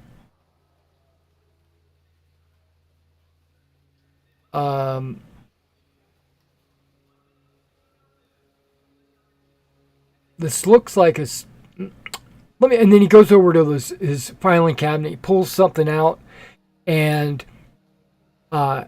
he has this old parchment, and he lays it down and he rolls it out on his table where you can, and he's like gesturing for you to look. And when you look down at this parchment, it shows a box almost identical to the one that you have, but it's open. It has a it has like a non-even seam, like the seam is curled like this. It matches some of the pattern, so the seam actually matches the pattern. So, but this box is open, the one he's showing you, and he's like, "I wonder if yours opens too." Because that one right there, that's an old Sindalian storage box. Oh, do you know how one opens these? Usually, no. I've never had one in my possession, and the document is only pictograph. It doesn't actually show like someone opening it. It just shows it's like a picture of it opened. I see.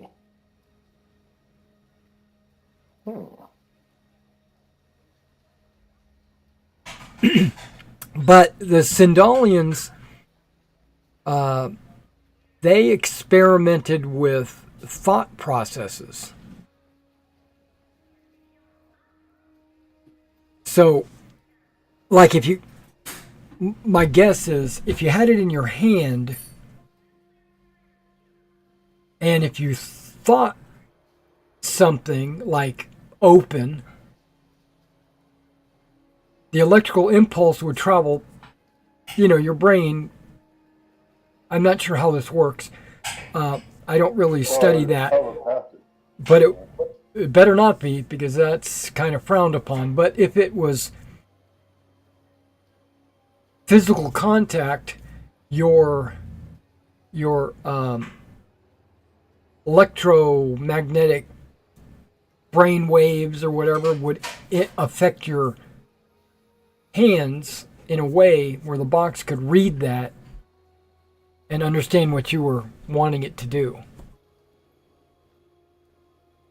Because they had a lot of that.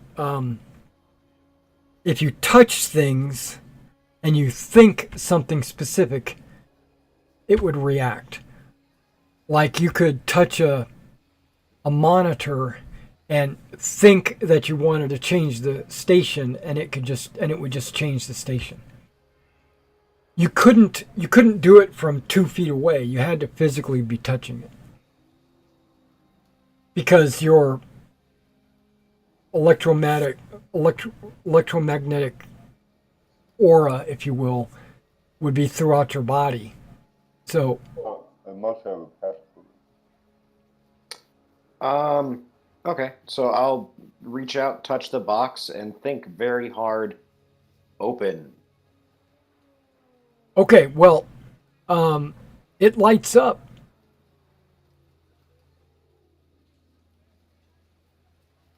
You're kidding me.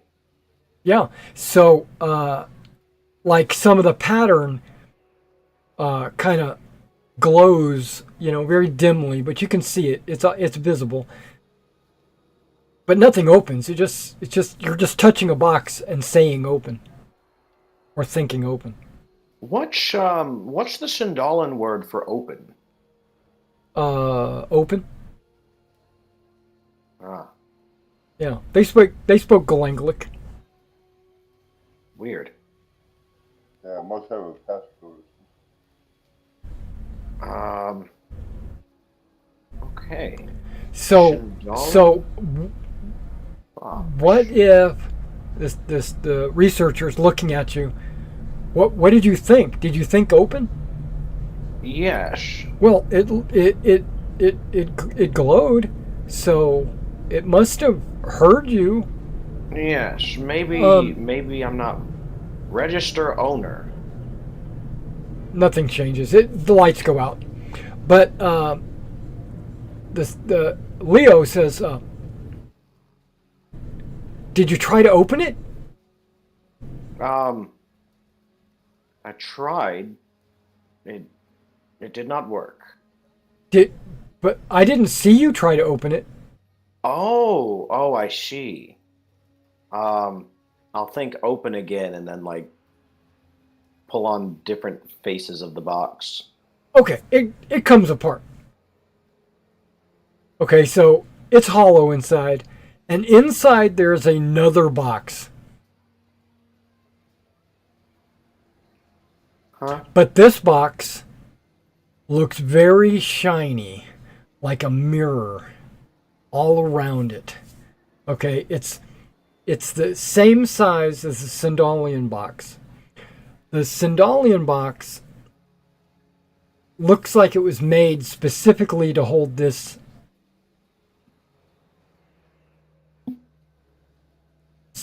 bar of soap or whatever it is, but it's like a silver metal shiny mirror image, like what do they call that? Chrome. It looks chrome, right?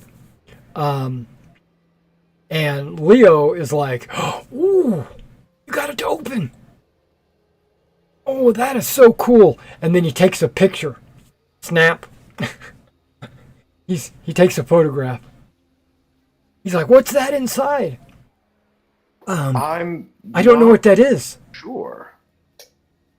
I don't know what that is. There's no writing. It's just No. a shiny brick. It's a shiny brick. I'll hold it up near my ear and shake it. Okay, it sounds like it's not hot. It's not like there's nothing inside that would rattle around. Okay.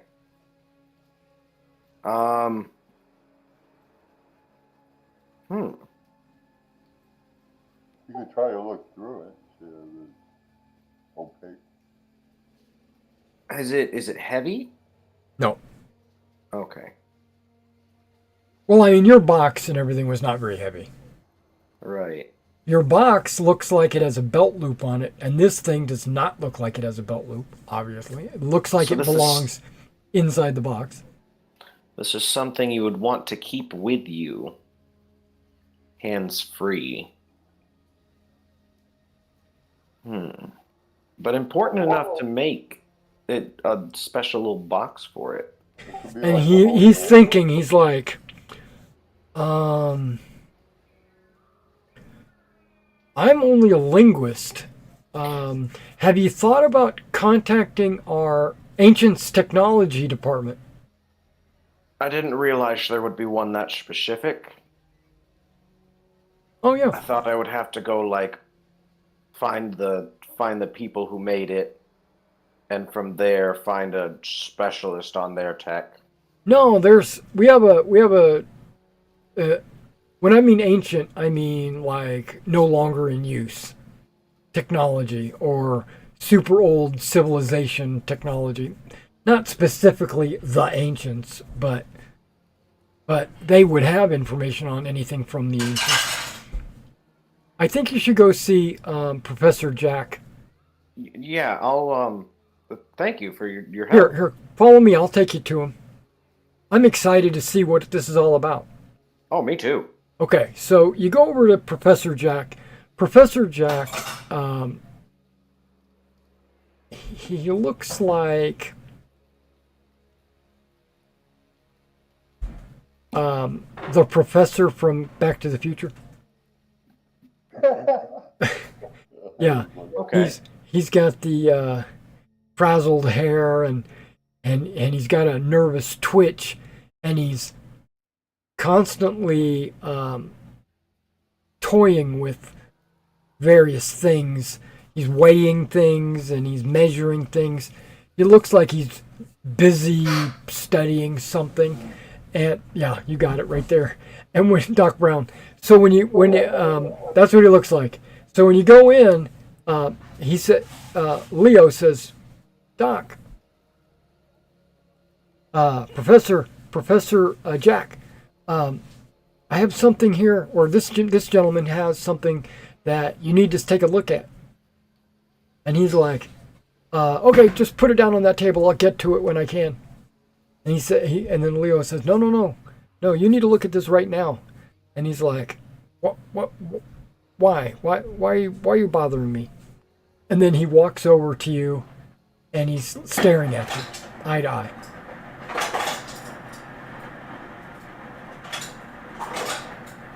mad science. All right. So I hold up the box, and I think open, and I pull it open. He's like, oh, a Sindalian storage box. Okay, right. Uh-huh. Yes. Um, Seen a million of those. I've seen this one, but I've never seen, and I hold up the shiny brick. This.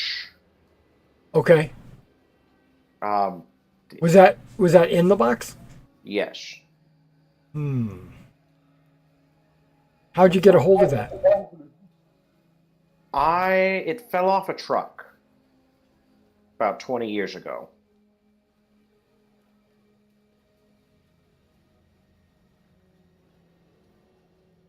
So you're saying it's stolen? No, I don't remember where I found it. Somewhere in my young. Actually, hold on. I could say something.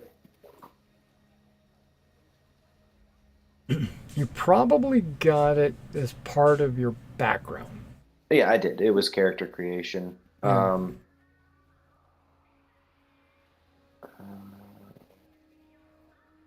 It might have been. It's term 5. It was my regular term roll.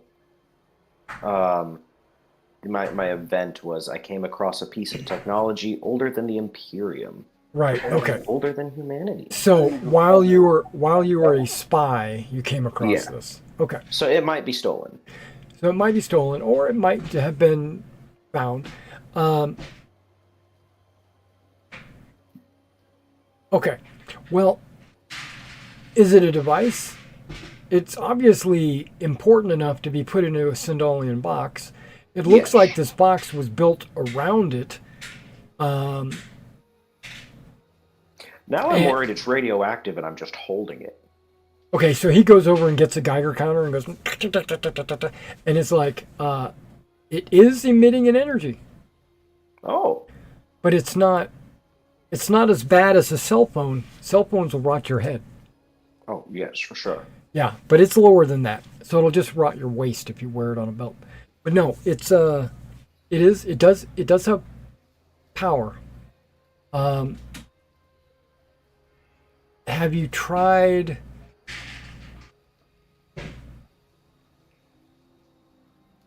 have you tried putting it in the Sindalian box and thinking something other than open?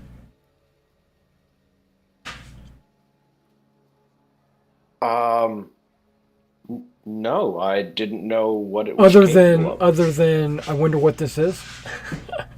Because I'm sure you've held it in your hand and you went, I wonder what this is. Yeah. Um, yeah, so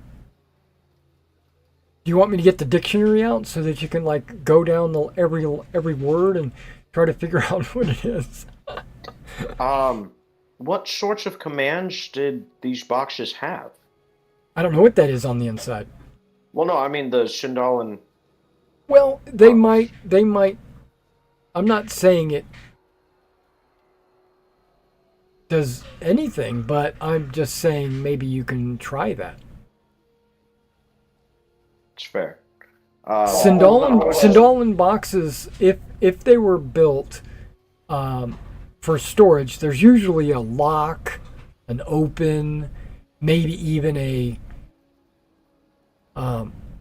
like a light if you needed a flashlight or something, if it can light up bright enough. But Right. but these boxes don't really contain a whole lot of power. But this thing on the inside looks like it has a lot of power. Right. So it doesn't have like peripherals or anything. It's not like a built-in hologram display and this is the memory device. This is for sure just a carrying case and a silver box. Yes. Okay. Could be Then I'll fun. hold the block and think It could be a activate. skill. The block or inside the Sindalin box? Inside the box. The So you're shiny gonna block. assemble it. You're gonna assemble it back together. Oh no, with outside of the Sindalin box. So you're just holding the The shiny brick. shiny brick. And I'm thinking activate. Move. Okay, when you say activate, it you can feel that it had a very slight vibration. But it didn't do anything. It's almost like when you turn your cell phone on and it's set to vibrate. It goes, but it didn't. It didn't. It's not that. It's not like that. It was just like a very subtle vibration. But nothing happened. Other than that. It's next to your belt. Maybe it's a shield or something. It's possible. So Jack, you don't know what this silver brick might be? It just buzzed when I thought activate. That is pretty darn cool.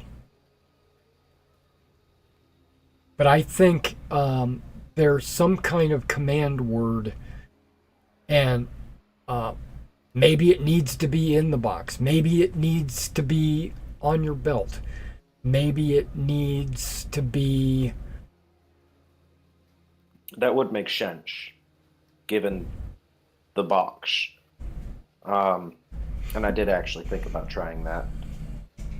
I will reassemble it, or the box around it, and put it on my belt and think on. Okay, so you're gonna put your hand on it when you say that? Yes. Okay. It has a slight vibration, but doesn't do anything. Off. You said on already. I said off Probably now. It's probably activating. Then Off? Okay, nothing. No, it does nothing. Okay. Probably 2 words. Activate something.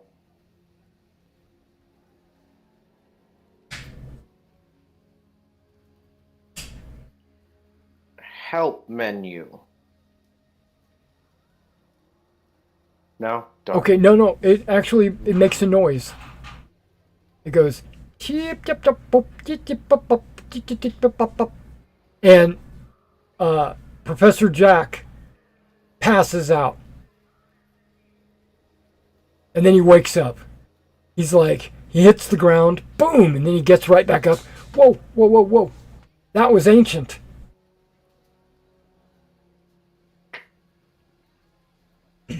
Yeah? Yeah, I think it was What? ancient. What about Professor, Leo. the other one? Leo. Leo's Yeah, like, Leo. Leo's like, it might have been ancient. I don't know. It's not written. Uh, do we have anyone who might be able to identify it from Nobody the on sound? this, nobody in this palace speaks ancient.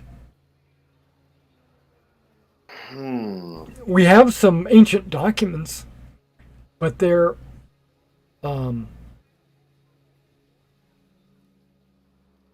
old and written. Perhaps a translation program No, could be found nobody's somewhere? not on this planet. Okay. Okay. Well, Ancient that's ancient is not a known language. It's not a. There are right. specific scientists out there that study specifically ancient. Yeah, that's what I was afraid of. Um, But it apparently understood you, and obviously it kicked off a vocal thing when you said help I'm gonna, menu. yeah, place my hand on it Okay. and think, set language Galanglic.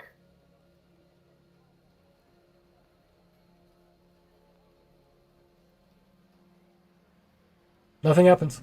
Man. Okay. Um,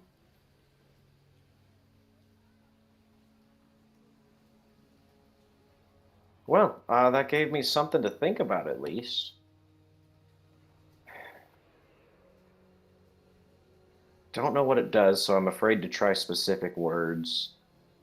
Um, I think the best thing to do is wait until I find one of those scientists. That will be never. Darn. Okay. Because So, there's probably like 20 in all of known space. hmm. If you knew where to look, or if you put out a feeler and said, hey, if you are one of these scientists, travel to Drinax, I have something in ancient and I would like you to take a look at it, they would say, maybe they'll come, maybe they won't. I don't know. Fair. Hmm. Well, you know it's made to be activated on your belt, so it has to be something to do with Yeah, it. that's something. It's meant to be in the box. The box is intended to be worn. So I'm thinking lower gravity. Maybe it's a So you're touching grab it and belt. saying lower gravity? Yes. Okay. It vibrates a little bit. Nothing happens. Okay, so it's not a grab belt. Um, or it's not a grab belt that's activated by saying lower gravity. Medical? Shield on. Okay, when you say that, a force field appears around your body. I knew it was. You look like an Atreides from Dune. Oh, cool. You got like this block force field over your body. That's awesome, buddy. Okay. You can Wonderful. see you can see out, but it's like looking through glass. Close shield. Nothing happens. Shield off. It stops. It goes away. Okay. I know it was a shield. Professor Jack passes out. Why? And a few seconds later, he wakes up. He's like, whoa, what is that? Personal force field? That doesn't exist in the world of Traveler. He's like Daredevil, you know, breaking the fourth wall.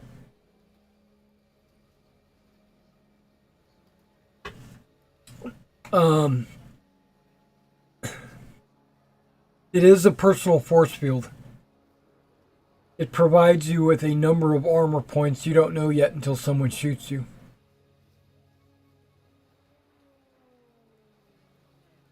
They can stab you. It provides 0 armor. But if they shoot you, it'll provide some armor. Okay.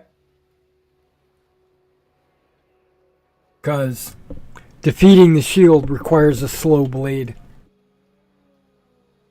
Oh, so it is the same as Dune. Yeah. Okay, that's fine. Yeah. Well, that's where I think that's where they got the idea, because it's almost exactly the same. Sometimes I forget how old Dune is.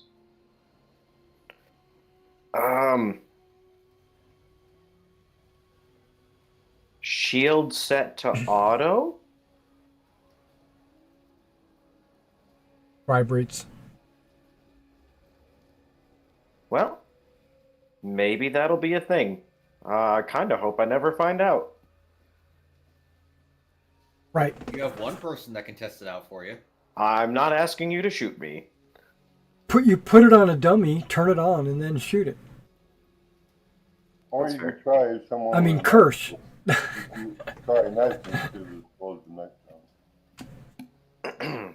Okay, well, I have my answer.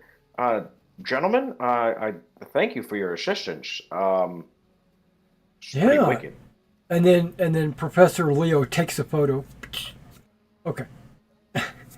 So he was recording this entire thing. So they've got a record of you turning the shield on and everything. You I got a don't- nice item there, dude. I don't suppose the university would be interested in this as a Oh yeah, we would be definitely interested source in of it. research. Yeah, absolutely. We could Um, experiment on it. We could figure out why it works, how it ticks, what other commands it has. Right. But of course, I'd be losing something significant. I Yeah. suppose you have a. We could put fun- your name on one of the buildings. I think I'll hold on to it for now. Maybe we could give it to a nice dignitary somewhere and make a friend for Drinax. There you go. The king might appreciate it.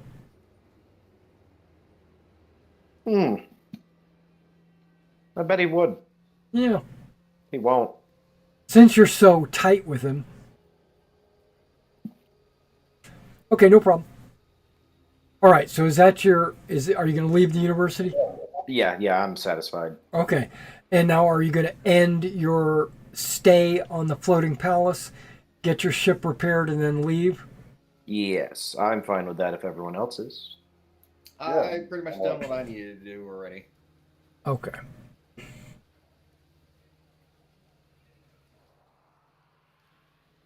Okay.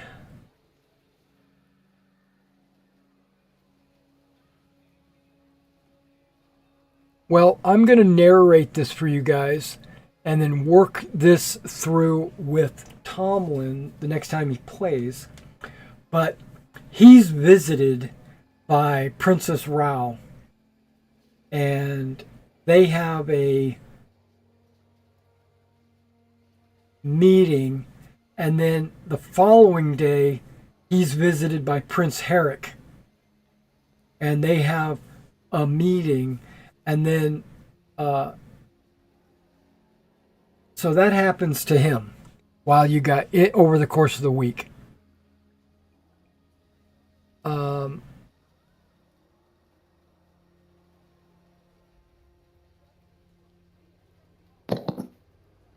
I'll get the help wanted shine. I'll get the body bag and the shovel.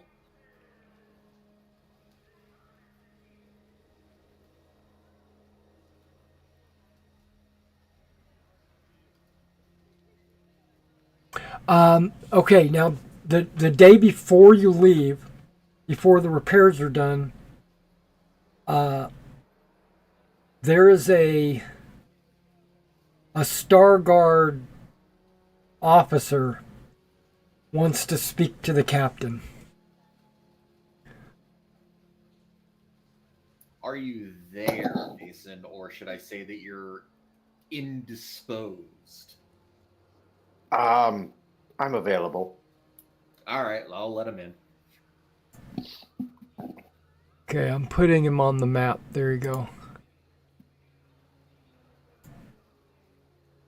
Yeah, that's Lord Rax. He meets you where? Um, Let me remember what the ship looks like. Got the long boom neck, you've got the cargo hold, the engine room. Upstairs you got all the crew quarters and I'm in the bridge because the that bridge. looked fancy, and It we is don't very have that little it's diplomat suite yet. it is very fancy, but it's also currently run down because it needs your ship needs cosmetic repairs on the inside. Yeah, but he's from here. He knows. Yeah, he knows. He knows So about it. so he comes into the bridge and he stomps in like he owns the place. Captain, Commander. so what are you doing to my ship? So far, um, well, as you can see, we've polished it to a spit shine. Made some general repairs. The engines are all up and running properly. Um, the hull's been patched a good bit, and of course we're making the cosmetic repairs as we go, making her beautiful again. Well, that's good because um, this ship is scheduled to be my ship. It's going to be the flagship of our Drinaxian Navy. Oh, amazing! Oh, she'll do well. Good. I don't have any. I don't have any.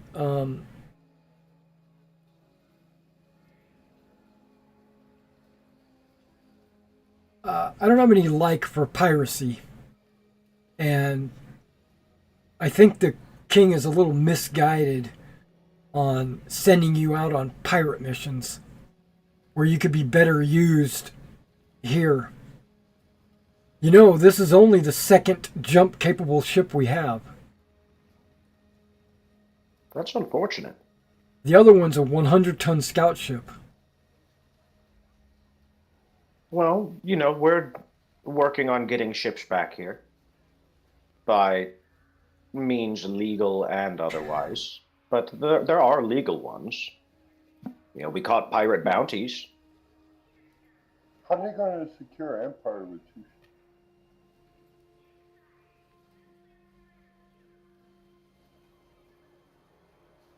We are doing good out there, both for Drinax and for the general worlds. So, how many worlds have you brought over to the king's cause?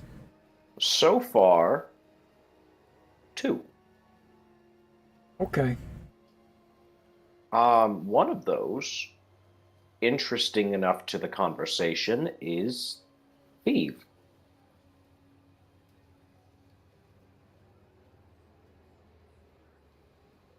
Isn't that where all the pirates hang out? Yes. So it's not really an addition. It's like an addition by subtraction. Sort of. It means Drinax won't be targeted. The pirates will turn their attention to the Empire, which means we don't have to do that anymore. We can focus on the diplomacy. and not the piracy.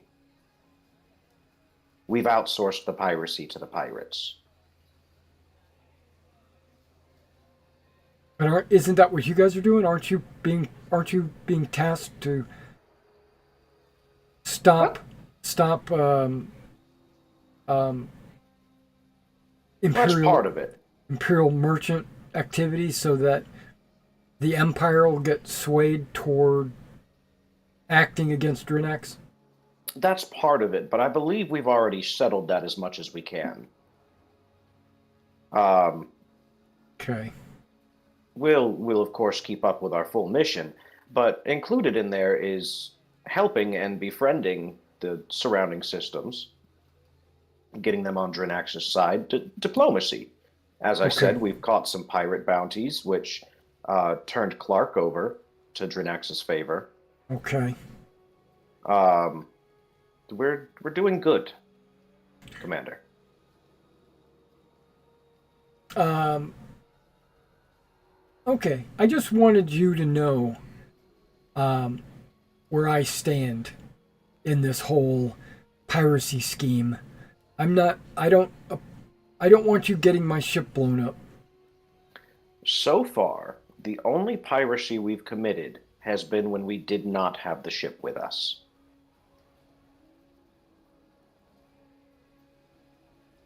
Okay. Well, I also appreciate you putting an effort in to repair it, but I assume that part of that is self-centered Yes, purely self-preservation.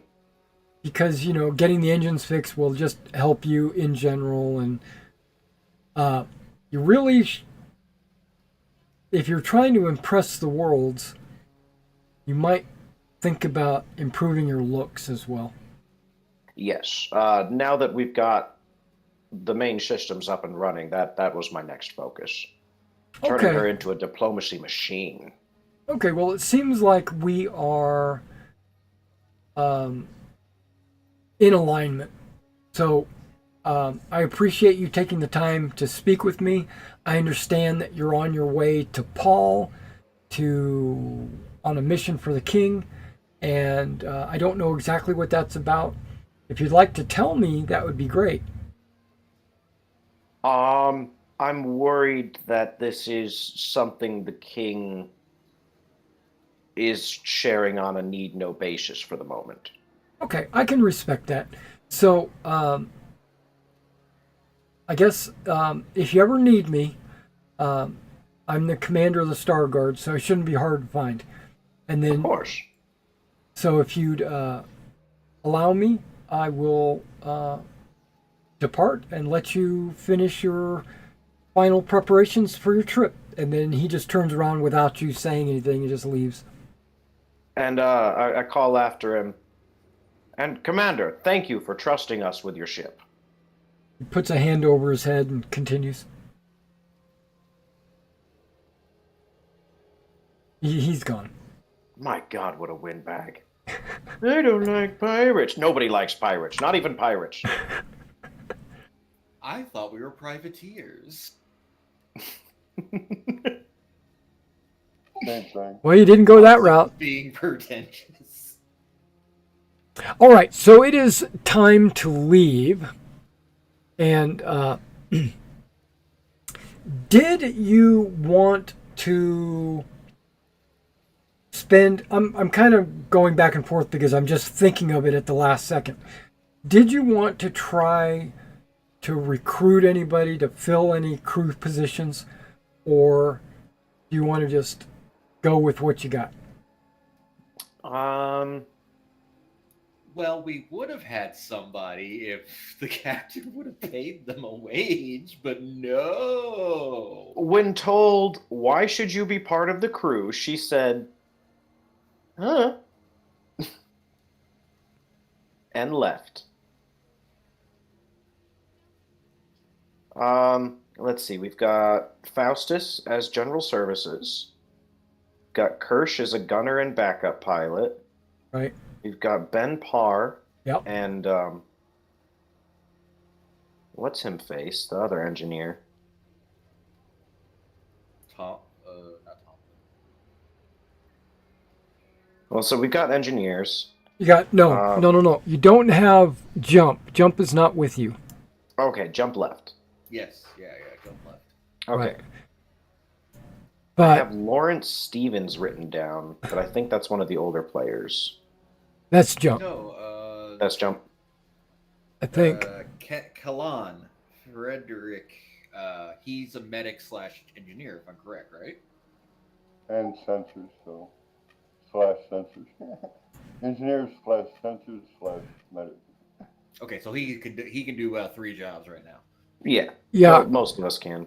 yeah. Kalen is also an I got jump and astrogator. maneuver jar. I don't have anything. I got 0 power plant. Yeah. So if your pilot is piloting, he's not astrogating, which Right. I don't think he can. You do need an astrogator unless I'm you've an got the activator as skill. well, Yeah, but Kaylin you- and I both but- can. If you're being the engineer, you're not the astrogator. but Well, that's but engineer because I'd rather do astrogation and sensors. And right. Okay, so if Kalen's going to be on the bridge as an astrogator, you're going to need an engineer because Ben Parr is a mechanic. Right. I hire engineer. So we might need an engineer. That has all power plant jump and My skills. I am untrained in engineering. Guys, we need an engineer. Guys, we need an engineer. now I'll do astrogation and sensors. And then you'll do astrogation in the bridge. Okay. Well, I can astrogate if you can take over engineer. I don't have power But he plant, so it'd be likes better to to do get the engineer as astrogation well. comparative to engineering, is what he was saying earlier. Yes, but You have all engineering skills. my suggestion for this being They're just at level 0. it's another way to split the profits if we hire another person. It's worth hiring someone else. Okay. I mean, I can't argue that. I need to be up here to wave dramatically anyways. And then I suppose my we should... main skills are sensors and astrogation. Right. So I suppose we should put out an ad. Okay. I mean, we could ask if anybody wants to intern for engineering experience. We could have another gun too. So it's good I to have all the gun we need. Everything we do risks certain doom. I don't want to have anybody going into this unprepared and unrewarded. Becoming a master engineer is its own reward. Yes, but so is not dying, and I can't promise that one. I think even on a normal, like on a military grade ship or a cruise liner in this space, you cannot guarantee it because of just accidents happening. Yeah, we saw that on the Martin. Exactly. Yeah, all the more reason they should be paid. I say hire an engineer. Also, someone that has some combat experience. See, I'll go on the interwebs and put up an ad. Engineer would be. Okay. We could. Hmm? Oh no! Go ahead. I was just gonna. Okay, you guys are at what's called a haven, which is a port that is better than friendly. So what that means is you get a 3+ recruitment.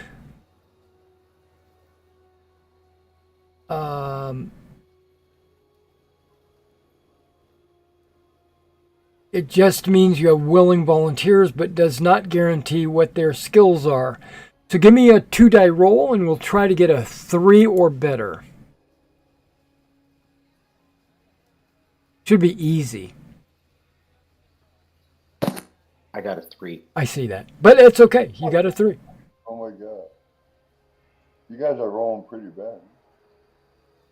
1s and 2s the whole time. Refresh your roll 20.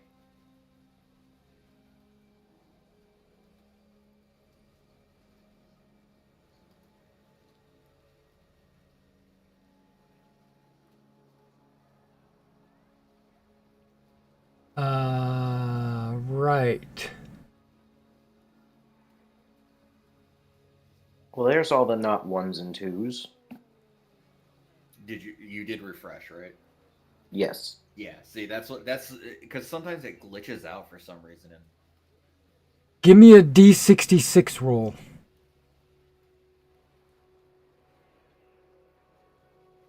Two D6. Just roll 2D6. What the hell is that? 55. Okay. So there's a guy that shows up, and his name is Fat Florian.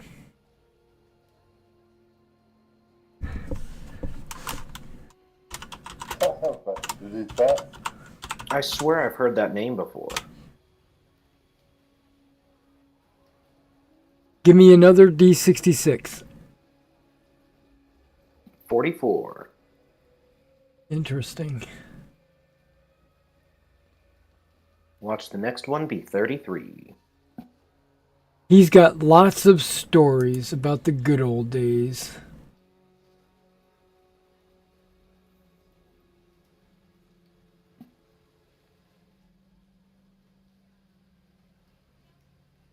Okay.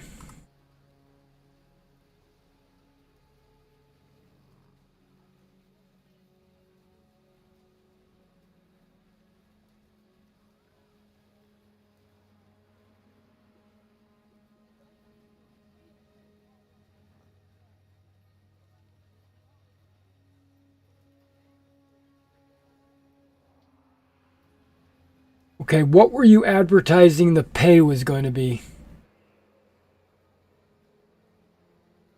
6,000 credits a month plus bonuses.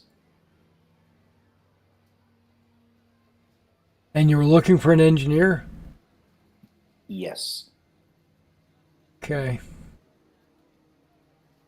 Preferably with jump drive specialization, but that's in the preferred chunk of the ad. needs 10 years of experience. Entry level position. You're looking for an entry level?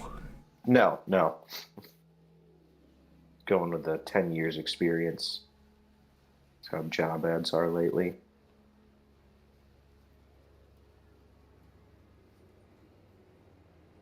Okay. Just put prior Navy. That was weird. So there's 5 levels of crewmen potentially, and you're paying dirt cheap for a crewman. So do you think you're going to get an experienced person to show up? Or do you 6,000 is dirt cheap? Oh, yeah. I thought even just like a pilot made 5,000. No, a pilot at bare minimum makes 6,000. What about an engineer? What's the normal pilot? 4,000 is base. Oh, so that's not dirt cheap. It's not level 5. No. I would say that's probably level 2. No, it'd be better. It'd be better than level 2. I'll give it level 3. Okay. Because you got green, average, good, excellent, and legendary. So I would say he's good. Once you raise the monthly salary. Because she's not making more than the rest of us, and I'm not raising your guys' salary. Yeah, a good pirate may demand extra shares. But You're giving him extra salary, so that's not bad. Does he get any kind of shares? Yes, it just says with bonuses. If they ask in the interview, it's same as everyone else, 5%. Of the loot when it's brought in? Yeah. Okay. Um,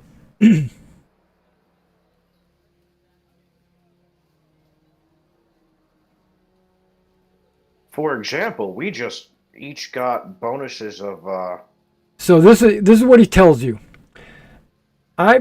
Which engineer are you looking for the most? jump. Okay. So I've got level 2 jump, level 1 power plant, level 1 maneuver drive, level 1 life support. Oh, I've got level 1 mechanic. Nope, back up. Level 2 mechanic.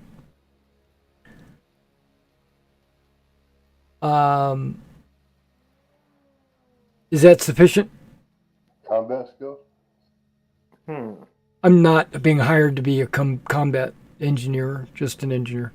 are do you have any dietary restrictions we should be aware of? I'm not going to board any ships. I hope that's not related to eating. Right. Dietary restrictions? Yes. No. I mean, as long as you guys have good rations, we're good. Okay. Define good rations. Steak, potatoes, green beans, Okay. corn. See, we had a crew member once who would not stop whining about the, pre-made foods, but when you're in jump space for a week, it's what you're getting. And I could not do that again. Right. I understand.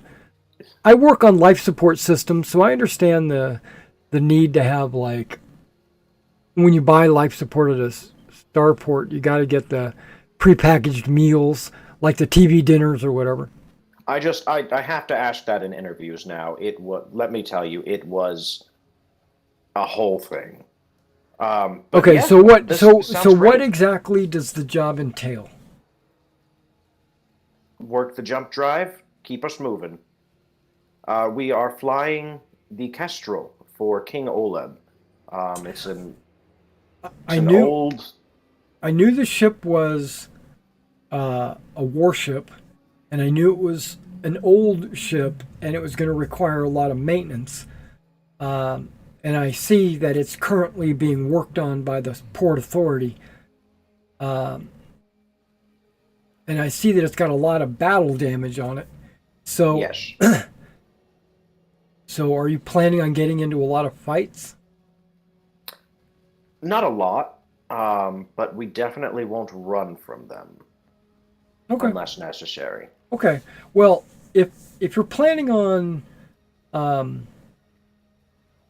forcibly taking possessions from others, and you're offering me 5% of those possessions, I think I can give you. I think I can improve your skills in the engine room. Then we have a deal. Okay.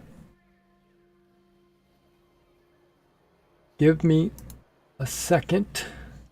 Although, for the record, it's not just 5% of forcibly taken goods, but found goods, salvage, ancient long abandoned treasures on the planet Paal. Um, anything. If we get paid to give someone a ride, you get 5%. Okay.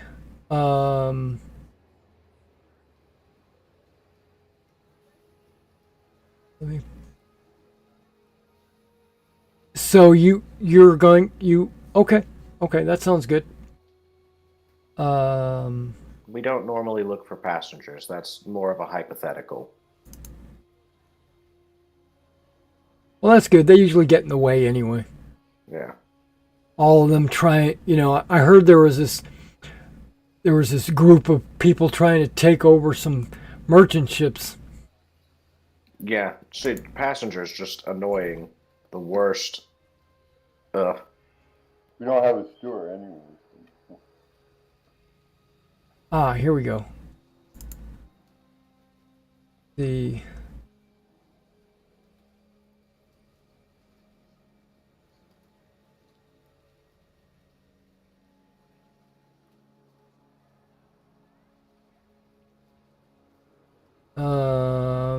this, no, this.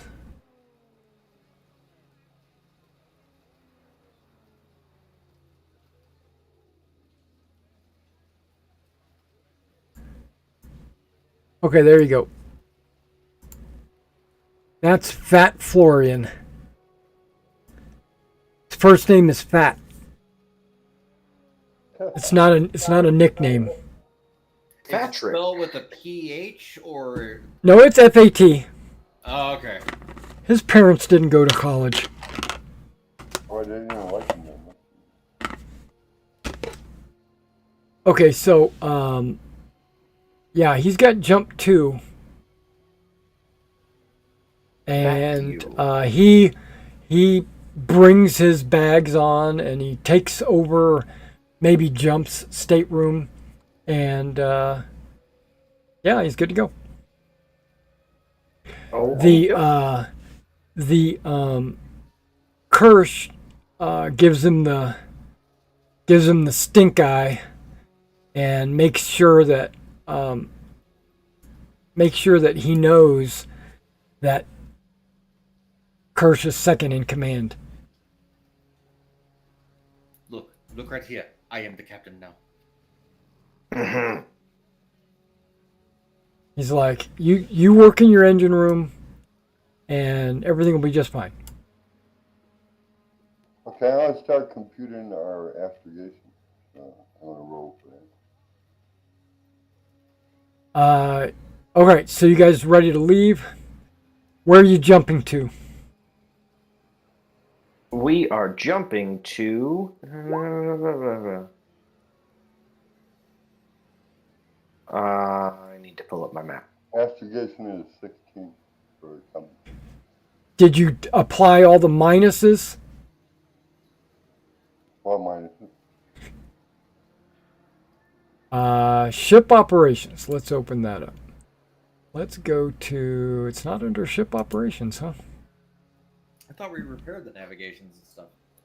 Nah, there's a minus for just plotting a jump.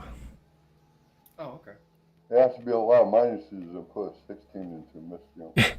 Well, it matters because your success will apply to the engineer. Alright. So what's the minus? Yeah, I'm looking. Why am I not?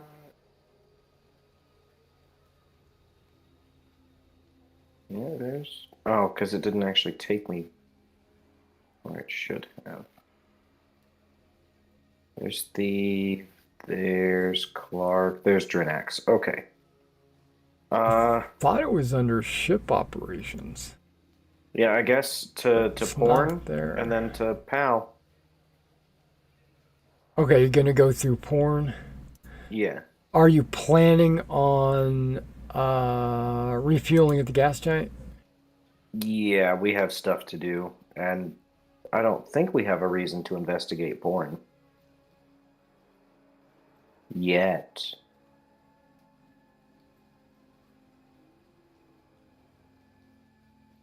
Okay, I can't find that handout. Okay, so let's go to the rules. Actually, Well, we got 4 weeks of fuel. A lot of ships do have 4 weeks of fuel 4 weeks of life support. and fuel. Well, no, we've only got 2 jumps, or one jump. Well, jump too. maneuvering fuel, you've got enough, but Yeah. yeah, jumping, you can only jump twice. No, you can only jump once. How much fuel you got? 4 weeks of operation for a ship. We have. Where's my thingy? Our fuel tank is 42 tons.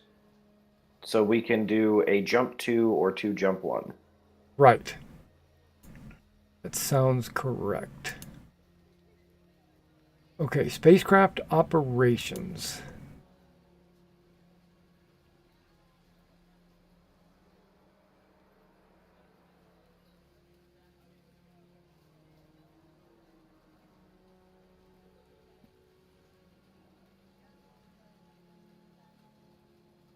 Jump travel.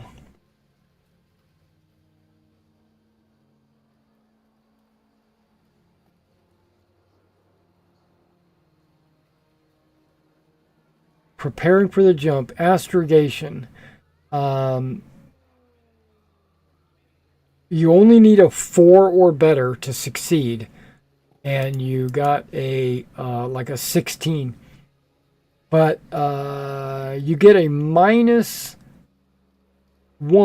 for every parsec you jump. So if you're jumping 1, it's a -1.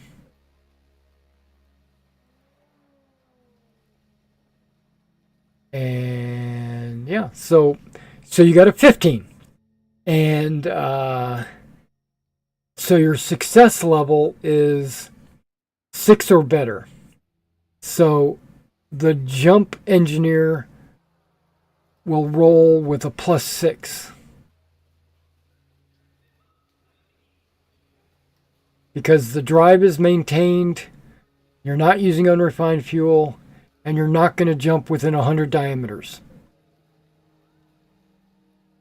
Correct? Correct. Okay. So So, when you look under ships, it says 4 weeks operation under fuel. yeah, that's maneuvering fuel. Yeah, that's not the jump fuel. That's not the jump. The jump is 10% of the hull weight. So if you are a 200-ton ship, it takes 20 tons to jump. 1.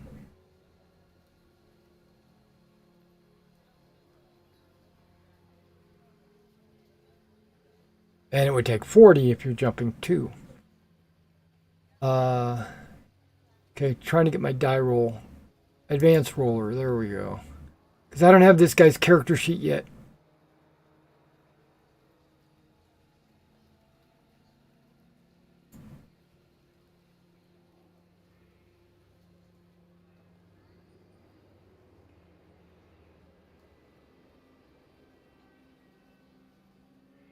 And his target number is 4, but I'm also going to be adding 6 to this. So why don't I just add it right there? There we go.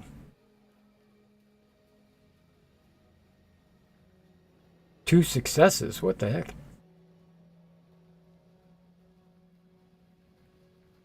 I don't know what that's all about. Okay, maybe I'll use this simple roller next time.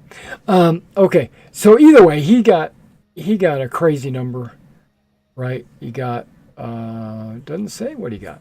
2 and 2 is what he rolled. +9. Yeah, he's good. All right, so you guys go into jump space, and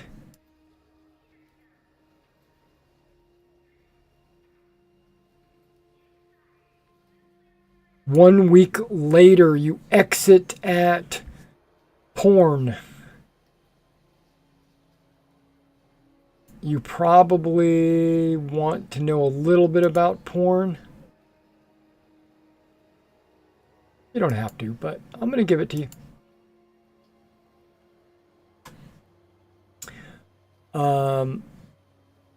It has a law level of 7, but it does have a tech level of 10 if you have anything you need there, which I don't think you would because you got everything you needed at your last port. Right. The hydrosphere is only 20%, but now you're gonna. But you're when you plotted that course, I assume you plotted it to the jump to the gas giant. So you're within 100 diameters of the gas giant. It's gonna take you half a day to get to the gas giant, and then you're going to want to refuel. And Roger.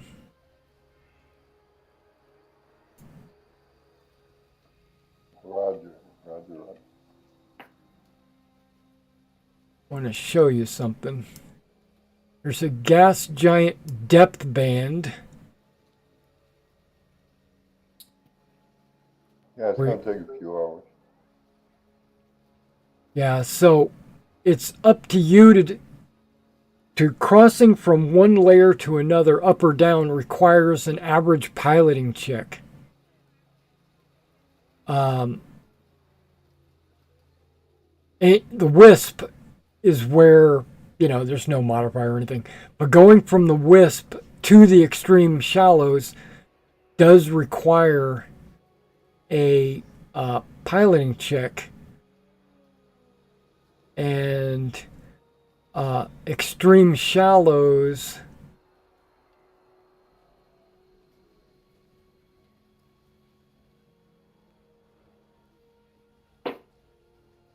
it's not subject to much turbulence.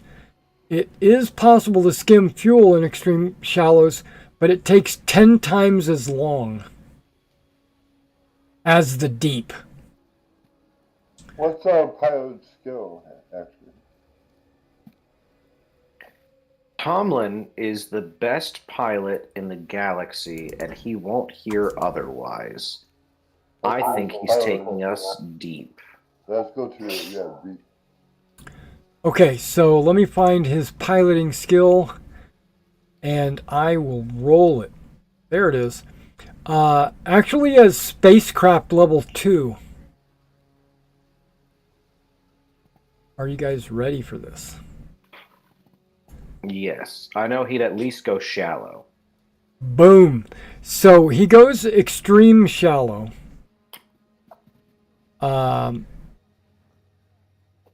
But you don't want to, there's no penalty to pilot checks in extreme shallow. So he wants to go to shallow or deep. Yeah. Deep. Deep. Fuel skimming and commercial exploitation such as petrochemical traversing is normal, done at the deep zone. Skimming at this is done at a normal rate. Okay, so he's going to go from extreme shallow to shallow, which is another roll. 8 plus.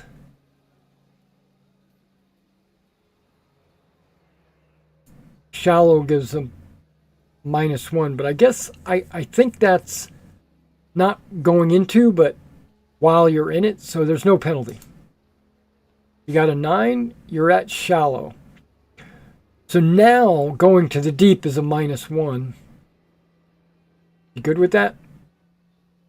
I think it says when crossing layers, you use whichever one's bigger. Well, a So +1 is bigger than a -1. So I think going into deep is a -2. Okay, yeah. So he would have had an 8, though. He still would have been okay. Yeah. But going into the deep is made it -2.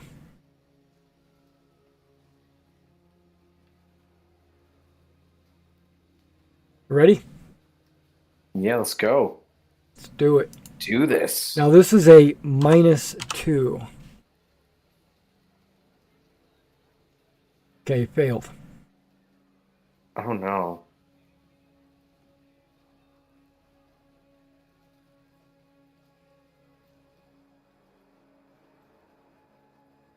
Okay, so you have 2 dice minutes or you're going to hit the extreme deep.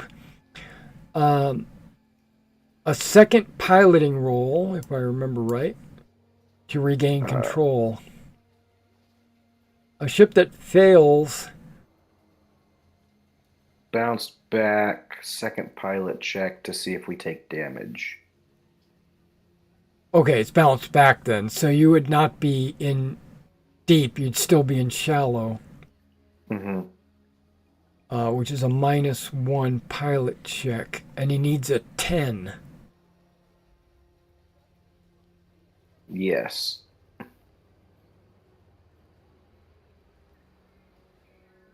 Okay. All right, so -1. Whoa, that's a lot of negatives. Hang on, what just happened? -1. -1. Are you working? My minuses aren't working. What's going on?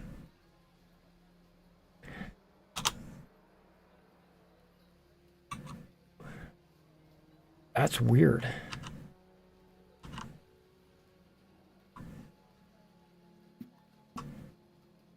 Okay, my keyboard isn't working right.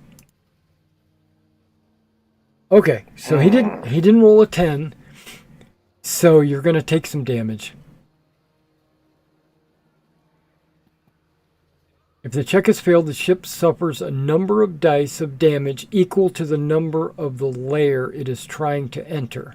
So you were trying to enter the deep, which is layer 4. So that's 4 dice of damage. Jeez. Yeah, so the example is a ship trying to enter the deep layer and failing suffers 4 die hull damage. Well, we have just got armor this though, thing right? repaired. Oh, there would be so much taunting of James right now. Okay, so are you going to keep track of that? 11 points of damage? Yeah, let me. Do we have armor? Doesn't apply to this.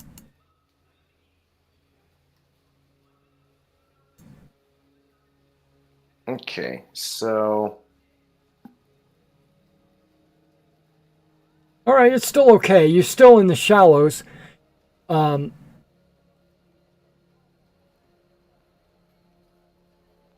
want him to try to go into the deep again? Tomlin, maybe we just leave it here for now. Okay, orbital decay. Okay, so it's at half the normal rate. Yeah. Okay.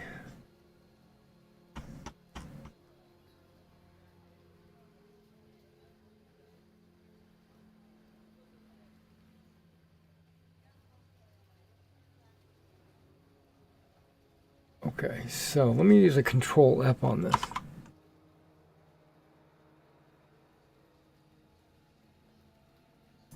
Oh, there's not a Control F. There's actually a Find Text tool. Skim. Skimming, gas giants.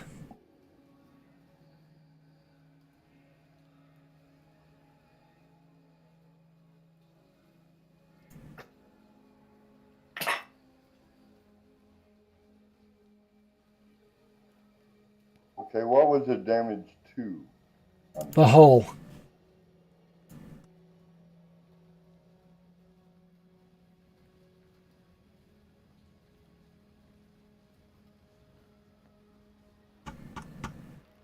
I forget, could that be repaired in space? No, it's a hull. It's the hull. Well, I mean, you could repair it if you like got in a vac suit and went out and did that. But usually it means like the actual frame of the ship got bent. Okay, we have to probably fix that. Or a piece of the hull got knocked off or broke or something. It's only 11 points out of 88. I don't think we got all the way up to 88. I know you don't. Yeah. But if the ship was at full strength, it would be at 88. But that, I believe, requires a spaceport to do repairs. Okay, so where did I get these rules? Because the core rules don't talk about refueling times. I think it might have been the companion.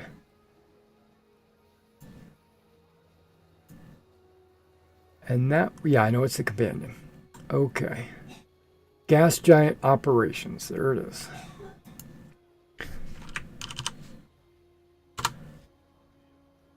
Detecting a minefield. No, that's not it.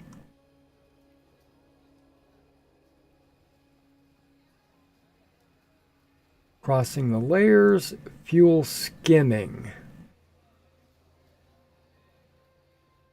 Okay, fuel skimming takes a number of passes during which the ship opens its scoops and forces gas into them by moving fast through the atmosphere, or by simply pointing into the wind.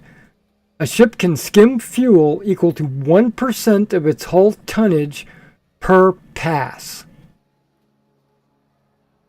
with a pass usually taking just a few minutes. Okay, 2 die minutes. So in this case, it would be 4 dice minutes.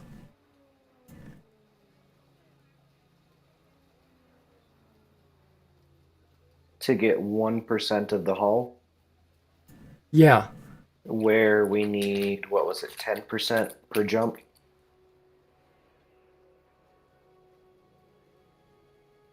Yeah, you need 40 tons. Well, you only used 1 jump. Right. So you only need 20 tons.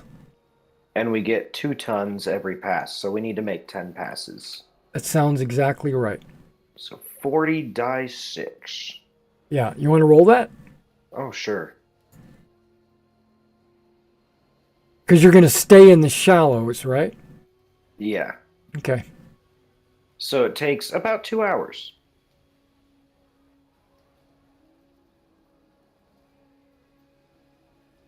Okay. Skimming would take twice as long in the shallows, but it would be safer. Okay. Oh. I see. It's not a violent gas giant, which gives you -4.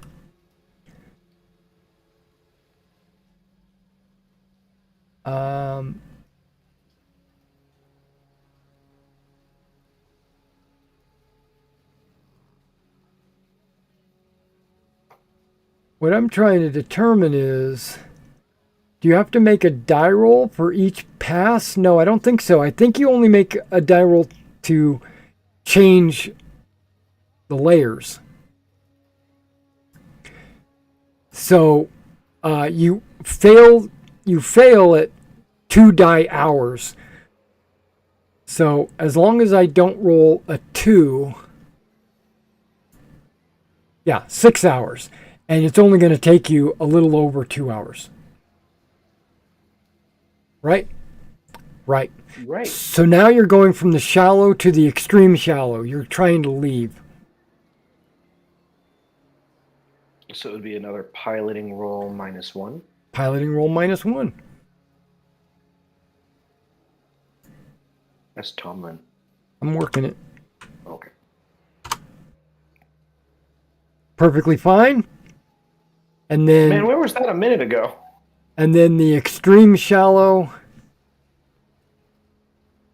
to the wisp. No minus. Yep, he's good. Okay, so you refueled after a couple hours. Yeah, you're refueled. Okay. So if you need to Onwards make Paal. another plot to Paal, that means your navigation skill is -2. Astrogation. All right, I'm gonna. Yeah, you're going to get more than a 4. Probably. Yeah, you guys, the ship was bouncing around. You took 11 points of damage. My hot dog's in a bag. Did you include the -4? I'm sorry, the -2? No, so it's 12. Okay, so 12, which means you're 8 over what you need, which is still +6. So the jump drive technician here, going to use the advanced roller, but he's not going to do that. And he's going to roll. Oh yeah, he's good. Okay, so a week and 2 hours later, no, I guess it's a little bit longer than that.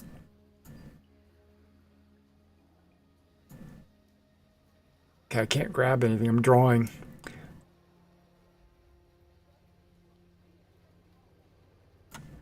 You jump into Paal. Now your fuel is down to Zippo. Do you want to refuel before you go to Paal? Do you want to go straight to Paal? It's got a good gas giant. You could buy gas.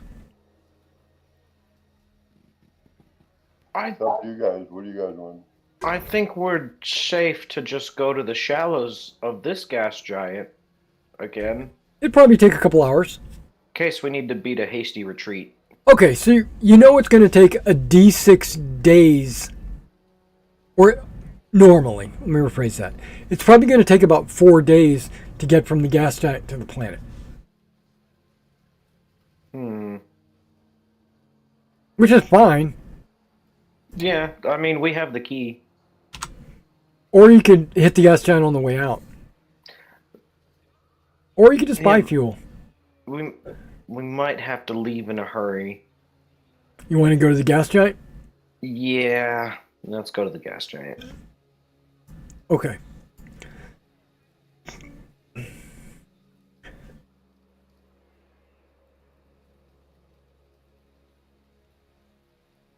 So is he going to Just into the shallows this time. gas it up? Yeah.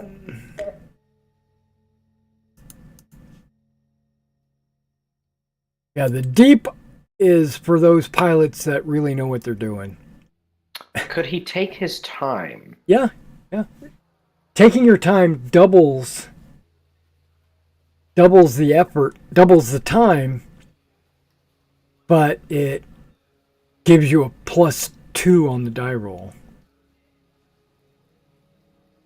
Right.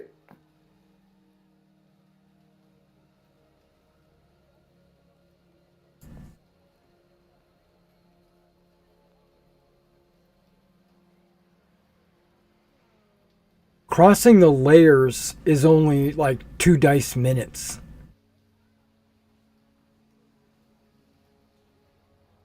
Yeah, so it would be 2 dice times 10 minutes. Yeah. Is that what he wants to do? Yeah, so we don't take a whole bunch of hull damage and die. That would be embarrassing. You think he would take hull damage? Yes. Okay. So he's going to the shallows, which is no minus. But you want him to go slow? Might as well. We're not in no rush. You're not in a rush.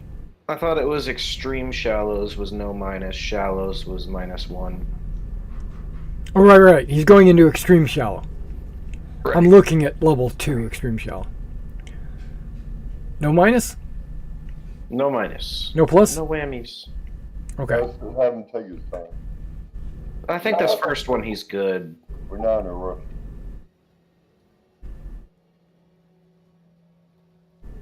Yeah, we already went 6 days out of our way. What's another hour? Oh, God. Okay, he's good. Definitely taking his time on this next one, though. Okay, so he's taking his time, which will give him a +1. Right. Which I forget. Stop putting the plus. Just put the 1. And he needs a 8. He's good. So you guys are in the shallow. Right. He's gonna... You need 40 tons, so now you need twice as much. So now we need 80 d6. Yeah, give me an 80 d6 roll. Now, is he taking his time? No. Once you're there, you don't take your time. Right. So it's about 4.5 hours. Okay, now you only can survive down here for 2 hours. Or 2d6 hours, sorry. Right. 11. Okay. You're good. Because after the time expires, you basically your ship loses power and you start to sink. That's unfortunate. I know. I don't know why that would happen. But okay. So, I mean, I've never flown into a gas giant, so I can't tell you. you know, I have, and it was exciting. It's my other life, my other dimensional being. Okay, so we're going from the shallow to the extreme shallow. Do you want him to go slow? Yes. Okay, so it's a +1. Yes. He's good. And it's good that he did that. And he's going to go slow again to the extreme shallow? No, I think he can go normal. I mean, here. to the wisp or whatever? Okay. Yeah, he's good. Thank God. Okay, so you guys are refueled. 100%. See, I got this, guys. I got this. Now, did I give you the Paul sheet? I don't think I did. I've got a lot of things. I got a lot of things about Paul. You put the Paal sheet up there. I did put the Paul sheet up. Okay, good. So you're flying in to Paul. You know, that's the. But no, you get a. The spaceport contacts you. Captain. Spaceport. I answer. Where would you like your flight path? You want it to go to the orbital station to just do basic repairs, or I'm sorry, basic maintenance, or did you want to land on the downport? Yes, we're looking for the downport, please. Okay, so they upload a flight path for Tomlin to follow, and you guys fly on in. And I'm bringing something up, and I want to see. Yeah, I guess that's good. We'll show that to you. That looks doable.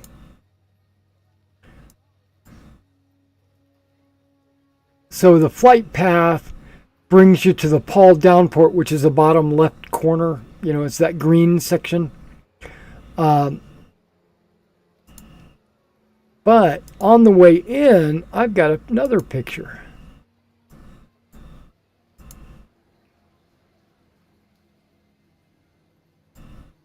That's Paal from space.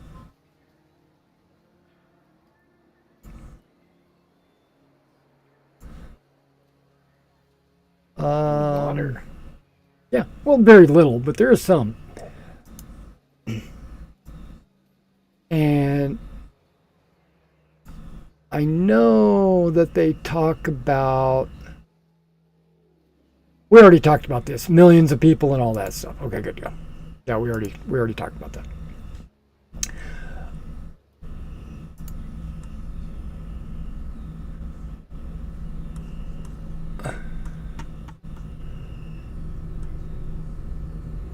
Okay, you didn't go to the porn planet. You didn't go to Hilfer. Paal.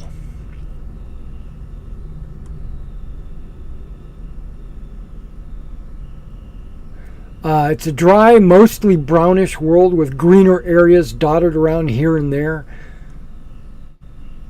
These are unmistakably centers of small cities. As you approach, it is possible to see the straight lines of the world's rail system radiating out from the downport.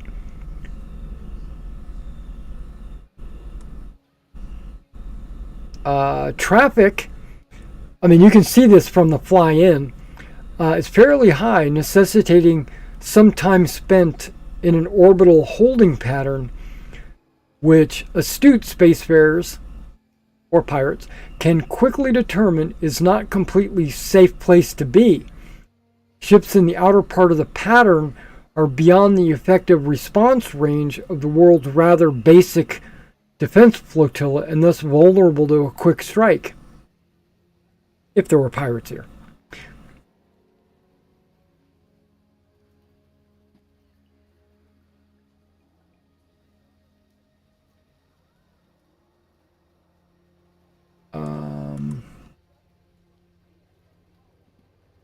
Yeah, so you just fly on in and land.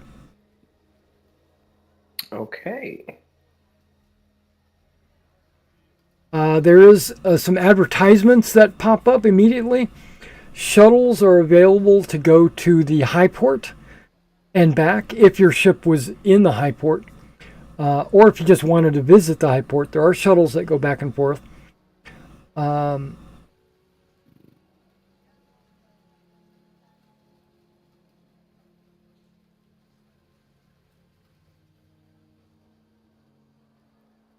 There, yeah. So you guys land at your landing pad, and you're getting a lot of pop-ups. You know, like advertisements and messages saying like, "Buy our apples, buy our pears." You know, get our grain. The grain is, the best grain in the world. It's basically just you need ad blocker. Do we have ad block? Yeah. You can turn that off. But yeah, there's just a lot of advertisements are popping up. And then when you look out the window into the spaceport, you can see that the inner wall of the there at this spaceport, when you land, you're landing inside of a crater, man-made crater. There's like a berm that goes around your ship so that if your ship was to explode or catch fire or something like that, it wouldn't damage any of the neighboring space landing pads, right? It's kind of like a protect, but it also protects you from the other ships if they were to explode. But on the inside of the berm, you see all these advertisements like a football stadium. They're all around. Just to let you know.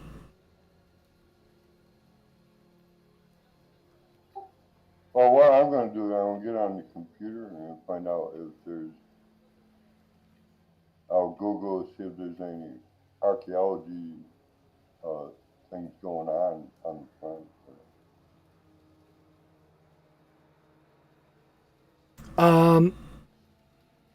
Okay, so when your ship attempts to connect to a local network, it says denied. What? Yep. You can't connect to a local network? You try, it says denied.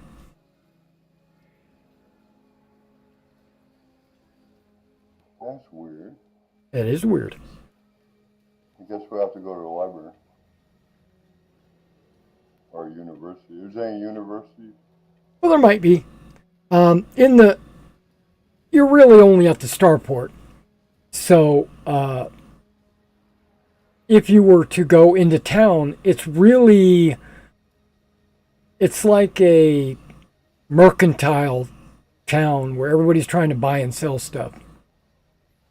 But they might be able to tell you where, or there might be guides. Okay, we'll have to walk around and see what we find. Absolutely. So who's going into town? Well, you got to go into the spaceport, I should say. Okay, so what's the law level again? High. High law level. Okay, so what all is banned, what all is not? Can't carry weapons outside the home. Yeah, when you look at your Paal sheet and you look at, it says law level, possession of weapons outside the home prohibited.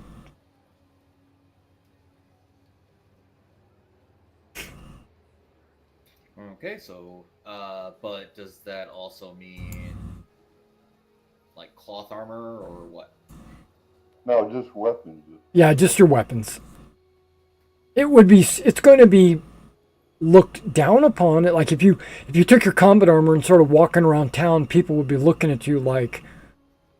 I wasn't planning on combat armor, but I do have cloth, Yeah. People are going to look at you like, are you getting ready to try to rob somebody?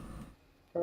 Are you wearing a bulletproof vest because you're afraid, or are you wearing it because you're planning on starting some trouble?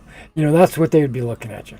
That's why I Okay. like wearing Yeah, the no, vest. I'll just wear my normal outfits and no weapons on me this time. I'm gonna wear the fancy suit that I bought to wear to the king's dinner. Okay. Because I bought it. I'm going to use it. Why not, right? Space be darned. You know what? I'm with you on that one. I'll wear the suit too. I mean, you bought it, might as well put it to use. Dang. So you guys put on some fancy clothes to go into town? You should, because this is a very mercantile spaceport area. Okay, so it's you three going in. I assume Tomlin's probably tagging along, I but think, yeah, we all stay together. This is better. yeah, he's gonna mark. If you're not familiar with what I'm talking about, um, there's a movie called The Gamers, and there's a character that his name is Mark, and they play a game. They're playing a fantasy role-playing game, and his character just follows around the rest of the party because the player is never at the game. The player is always out doing something, and he'll show up for like 5 minutes, roll a couple of dice, and then he'll leave. And they have this like flash into character and then back to the table where they're rolling dice. And when they go into the character, Mark is just standing in the background looking up at the sky all the time. But he's there, he's just not doing anything. And that's Tomlin. So Tomlin is going to mark it. He's basically with you guys, but not really. The air is good to breathe, right? Absolutely. Okay, so it is completely safe. So no breather masks, no nothing like Yeah, I mean, yeah, the world's it's an agricultural world, and so there's a lot of there is I'm not going to say a lot of vegetation, but there is. Think of it like oases. There's a lot of like small lakes, and then that's where all the plants grow. But yeah, it's got a good, healthy atmosphere. that. Okay, that's what I was worried about. Breathing and pollution. Stuff. Yeah. So, okay, so when you get out of the ship and you head towards the opening that goes from your docking landing pad to the concourse, there's actually a checkpoint. And there's a couple of guys. They look like fast food attendants or whatever.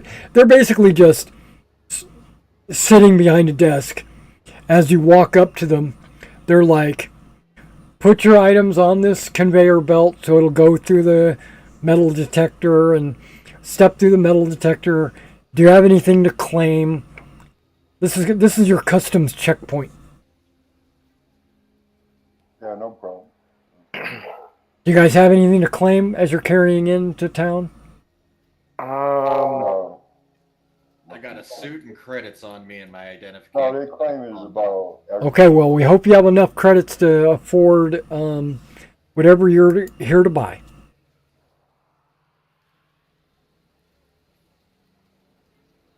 Anybody else? Anything else to claim? I've got a backpack with me. What's in it? Credits. Yeah. You don't have to claim that stuff. You only have to claim stuff that's like. Yeah, contraband stuff, and Oh. or if you're claiming something that might have a tariff, Animals. like alcohol, plants, Yeah. animals. I've got a couple bottles of alcohol in with the credits. Okay, that's only 1,000 credits apiece to bring that onto the planet.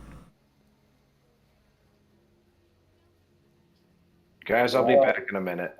You have to Okay. bring alcohol. Okay. How many So- bottles of alcohol did you have? When Zero I return, now. None. Would you like to claim anything else? No. Nothing. I don't think you have anything that needs to be claimed. If you're not bringing in like drugs, alcohol,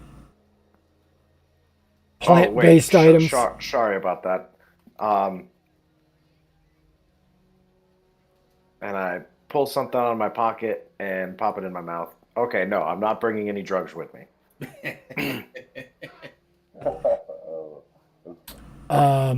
Just because it's in your body doesn't mean you don't have to claim it.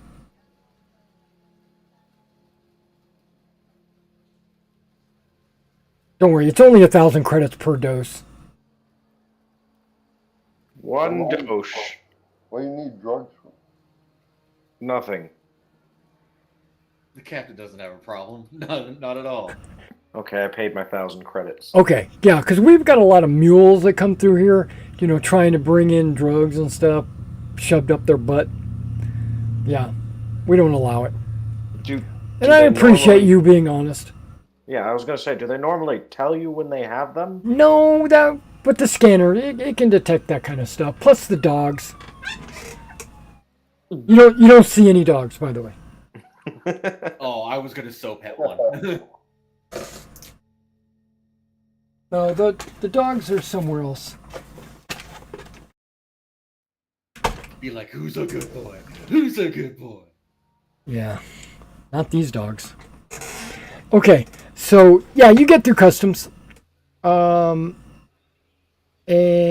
where am I at? You get into the spaceport, and it is busy. This has got a lot of ships coming and going. You can actually see and hear ships landing and taking off. Not constantly, but every now and then you'll hear a ship take off or a ship land. But there's a lot of people, and as soon as you walk through the doors, a guy walks up to you and says, "Would you like me to carry that backpack for you? It looks heavy."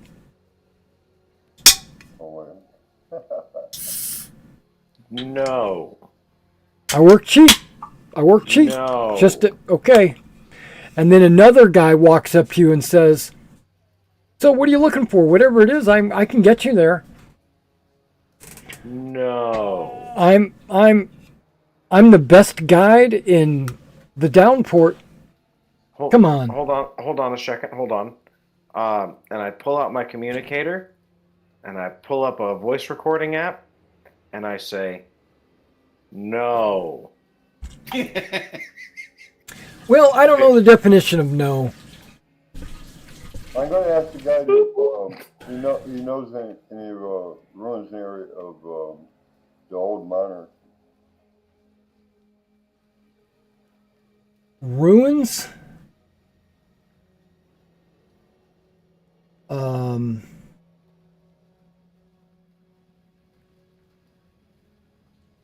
Well, there are several bars, restaurants, hotels, other recreational establishments, representatives of political and economic groups. Do you have anyone that sells maps of the planet or area? Do you guys have a university for archaeology? One guy says, "For 5 credits, I can get you a map." I'll take it. 5 credits. Okay, so you give him 5 credits, and then he says, "Okay, follow me."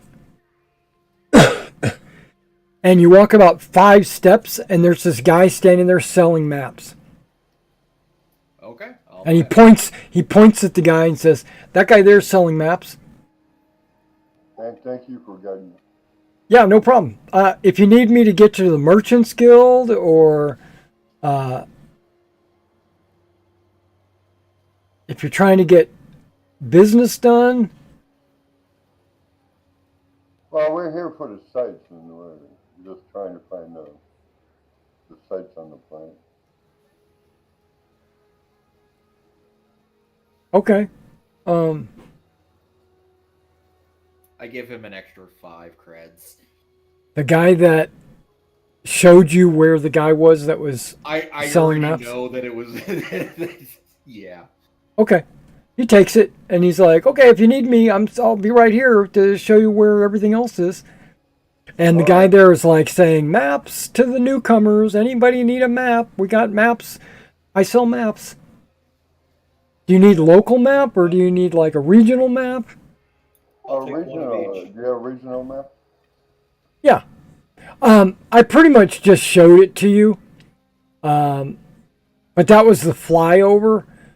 But if you want a copy of this map, that's the regional map. I want a copy of the local and the regional Do Okay. you have a map that shows the and sites topographical. and everything in their region? Are you talking about the No, town, the for- Paul Downport? Yeah, they got people with the spaceport and the local area, like How much the for all of his maps? 10 credits apiece. How many maps does he have? 2. Just 2 of them? Well, he's got one of each. You know, I mean, he's got multiple maps. He's got a whole box full of maps, but only 2 different ones. Yeah. No, that's not true. That's not true. He might have a map of the Parflex Junction as well. I'll take that too. Okay, So about 30 credits total? 30 credits. That's right. All right. So, No, what we're looking for is maps of, I don't know, places of interest, points of interest in the region. It's yeah. So the Or a Parflex map. Junction map is like a city map of everything in that city, and the Paul Downport map is like a city map of all the stuff in that city. We don't need a city map. And then a regional map, which basically just has like the entire continent and like where all the mountains are and where all the towns are and stuff like that. But while you're kind of like looking at these maps and checking them out, they also show like where the bars, the restaurants, the hotels are. But there's also guides that can show you exactly where they are. But a man walks up and he's well dressed. He's dressed kind of same manner that you guys are. And he walks up to you and says, are you guys here from the ship that just landed? looks Yes. at ships that are still coming down. Which ship do you mean? The one directly out the gate that you just walked through. Yes. Why do you ask? Well,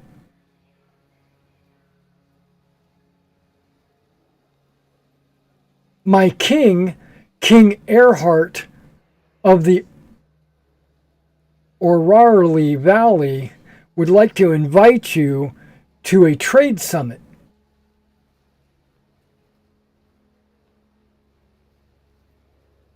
Why would your king invite us to a trade center? Well, we're going to have a lot of people, 18,000 people present. Well, let me back that up. There's 18,000 people is his constituency, but not all of them are going to be at the trade summit. But we would like to show you our agricultural machinery and other things that you might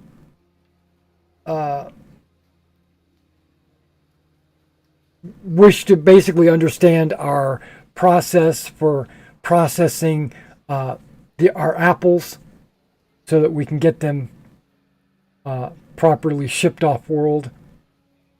We're not actually merchants. And we can give you preferential. You're not a merchant? No, we're not merchants. Oh, okay. My mistake. What? Hold up. We hold thought up, you were- Hold up, we- hold up. We could be merchants. You could be. Yeah, we could be merchants. Well, the ship out there does look like a warship, Gives- but I assume you had a cargo hold, and you look like you're people interested in making some money. yeah, we're interested in making some money. Gives You sure Kalon about this? a little elbow in the rib. You sure about this guy? I mean, I do enjoy money. And I'm gonna whisper into Kalen's ear. We also need to trade goods to keep up the appearance. We All right. don't advertise what we actually do. Plus, there is a lot of people here.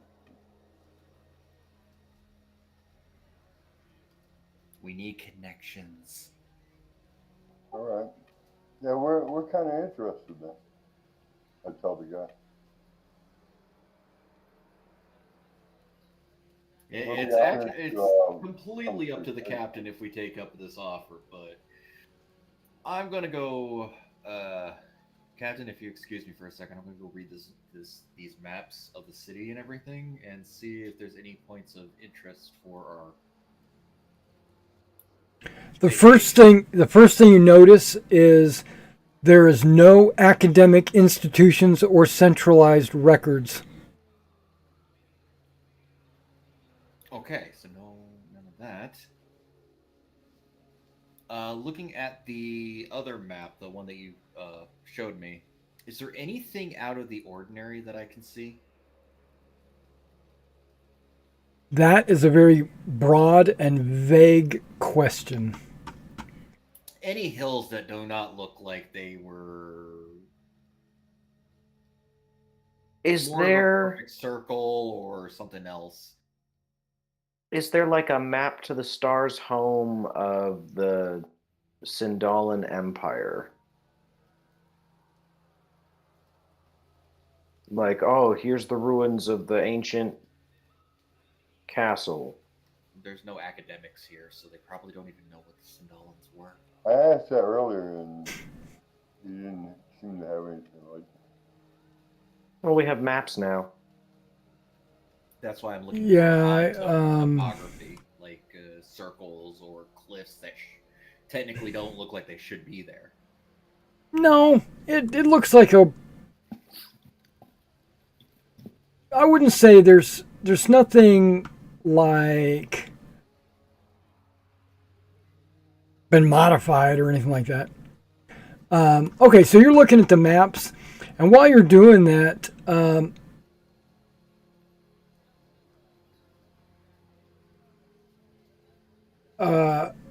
a very attractive woman walks up to your group, and she bows politely to you guys, and says,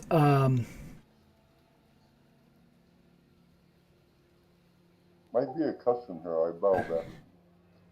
I would like to invite you to dinner to discuss our future trade from Paal to wherever you hail from.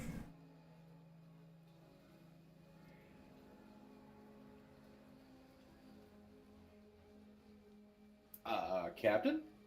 They think You're we're muted. dignitaries? Wow. I hold up my communicator and I press play on the soundbite I recorded a minute ago. He goes, no. She's like, rude. And then she turns and walks away.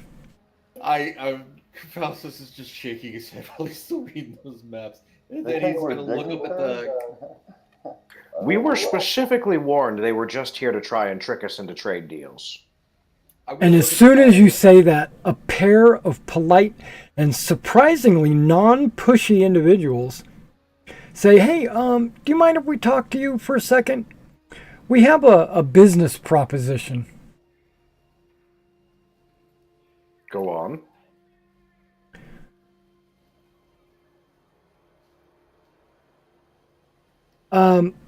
Well, we're trying to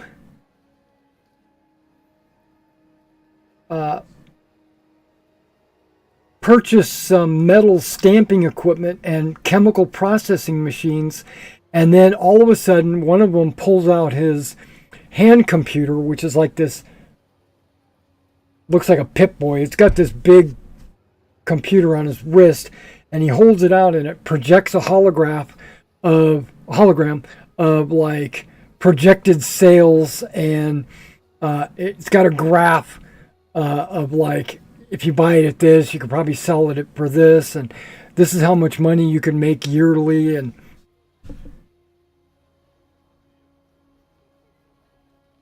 Really? There's nothing illegal about this machinery, Oh, then I'm not interested. I'm sorry. but we would like some metal stamping equipment and chemical processing machines, because we would like to manufacture some things. You already lost me when you said it's not illegal. I'm sorry. I'm here with a specific purpose. I'm gonna ask that guy that I gave the 5 credits to. We are wanting to make guns. Guns? It's not illegal for these machines that we're requesting, but it would be illegal to do what we want to do with the machines. Now you have my attention. Right. Unfortunately, I really do have a purpose here, and it's not you. I'm sorry. Oh, okay. Wait, we could. What if? Yeah, We we're have not here- plenty we're not of here guns, for, Faustus. I will buy you one on the way home. Oh no, We're no, not no! I here was for saying, business. what if they? What if the king could use a personal weaponsmiths? Okay, so a guide walks up, the guide that was standing around you guys, kind of just eavesdropping, and he says, "Are you guys looking for something in particular? It sounds like you're looking for something, but you're kind of beating around the bush. If you just tell me, maybe I can help." We're looking Antique for dealers. we're looking for ruins on this planet. Yeah, ancient ruins. Okay, have you been to the Railway Institute? No, I don't even know what that is. What is that? And where is it located? Well, I can show you, but it is a consortium that runs the railways, and the rails go to various states, and they're the ones that keep all the any records. They keep all the records at the institute. Keeps all of our nuclear powered railway working, like components, and they maintain the railway, but they also are the ones that would have any knowledge of something. I think that, I mean, because we don't have any like libraries or any information.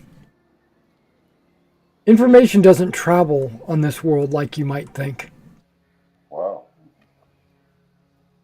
Yeah, can you show us where this is and how much will it be? How much is the target? 20 credits and I can take you to the Rail Institute. Okay, here's 20 credits. Okay. Follow me. Let's get out of this crowd. Everybody's trying to sell you something. Come on. Yeah, dude, a lot of business dealers.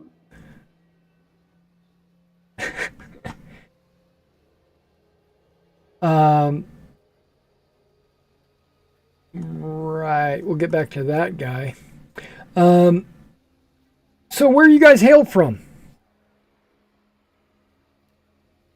You're muted. Pretty far from you. You're muted. Stab. Drinax, actually. Oh, you're a Drinaxian? By trade rather than birth. Okay, so you're not actually from that horrible place called Drinax. No, our boss is though, and I get what you mean. Okay. Yeah, there's nothing worse than a Drinaxian. They're so What is this obsession with thinking they're like heirs to the Sindalian Empire? Obviously, the heirs have to come from here, right? well, I don't know about that. We were part of the Sindalian Empire, if I remember right, but that was before my time. Okay, so you guys get outside, and there's a cab waiting for you guys.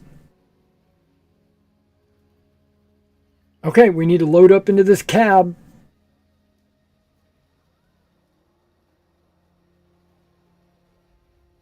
How much does Hey, It depends on how far we're going, but the cab will probably be about, how many of you guys are there? There's 4 of you, right? Plus myself, probably about 50 credits. I lean over to Tomlin, even though he's not here, Right. and I say, I'm pretty sure we're not supposed to let them take us to a second location. What do you mean? I don't. Huh. He folds up the maps and puts it in his coat pocket. Faustus, do you see the Rail Institute on your maps there? Unfolds the map, local map, and looks at it. Okay, give me what skill would you think that would be? Investigation? Is that a skill? Or is that a D&D skill? Navigation, maybe? It's not navigation. There Land nav? Yeah, well, I'll go with land navigation. Streetwise? I can do investigate, streetwise.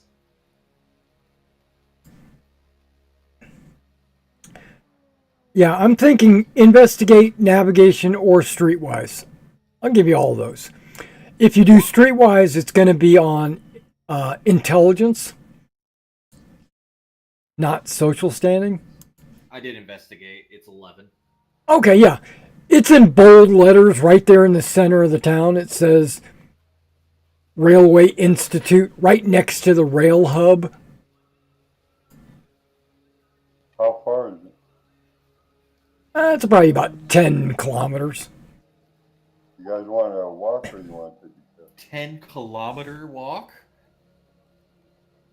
Yeah, that's only, About 3 hours. yeah. I think we take the cab. I think the cab would probably be better. I'll sit in Man, the car if I have I'm to. trying to tell you, man, the cab is the best way to get there. We don't have any public transportation. Everything costs money here. I'll pay the 50 quid. Well, remember how we said our boss comes from Drinax and how much they suck? Yeah.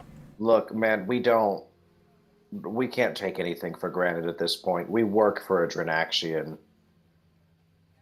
Yeah, I'm sorry. I'm sure you could find work here. I might have to look. But for now, I've got to finish the job we're on, of course.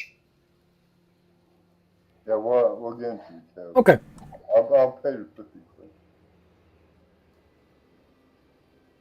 I'll get in like as last as I can because I'm pretty sure the guide is going to be the last one in. Yeah, he'll be the last one in.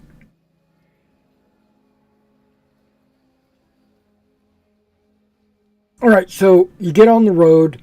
It's a wheeled vehicle. Driving through traffic. I'll tell the guy that I appreciate all his help. And the guy driving speaks with an accent. Oh, no. And he has a turban. No, I'm kidding. He doesn't. Okay. Is there dice hanging from his mirror? There are, Oh, good. Otherwise, I was going to have to wait for the next one. and they're fuzzy. He's got the little meter. He turns it on and all that. And you guys go driving. Okay. You pull up in front of the. It's a fairly huge building, but it's mostly empty inside. It's where think of it like a hangar, right? There's like an old European rail hub where trains would go in and out, but on the sides there's actual fast food concessions and more people trying to, hawk their wares. All right, this is great. Got you there. I'm going to follow you guys around in case you ever need any more guiding. All right, thanks. Yeah, no worries. He just made a few bucks. You know, he's good. Yeah, we're gonna go over to this place. Okay, so you go over to the admin office, and there's a lady receptionist there. You actually have to wait in line. There's probably about 3 people ahead of you, and after about 15 minutes of waiting in the queue, because she's pretty efficient. She's getting these people out, getting what they need, and getting them out. And you go right up to her, and what can I do for you guys? You guys look like off-worlders. You're well dressed. I was wondering if anyone of your employees or anyone around here that knows the region very well. Yeah, I mean, what are you looking for? Maybe I can direct you to the right place. We're trying to find any ruins or points of interest in the region Oh, okay. from the old monarchy. Faustus speaks up. I'm an I do a lot of archaeology in my spare time. I would like to, if you guys, I heard that there might be some old ruins around here, and Well, you guys are the ones that would know. Our records is accessible at one of those terminals, and she points, and you can see like a bank of computers against the wall. And she says, "Yeah, you just go over to one of those terminals over there, and just feel free to look for what you're trying to find. And if you need any help, just come back over here, and I'll be glad to help you out." Thank you very much. I'm already on my way over there. I have to say, Okay. Thank you very much. So you got these dot matrix, you know, mono screen computers. You know, maybe the max resolution is 240. So it's probably DOS, right? Yeah, DOS, right. Well, no, you got a point and click interface, and there's a mouse. All right. Yeah, so you get on there, and anybody that wants to take charge can make a computer skill roll.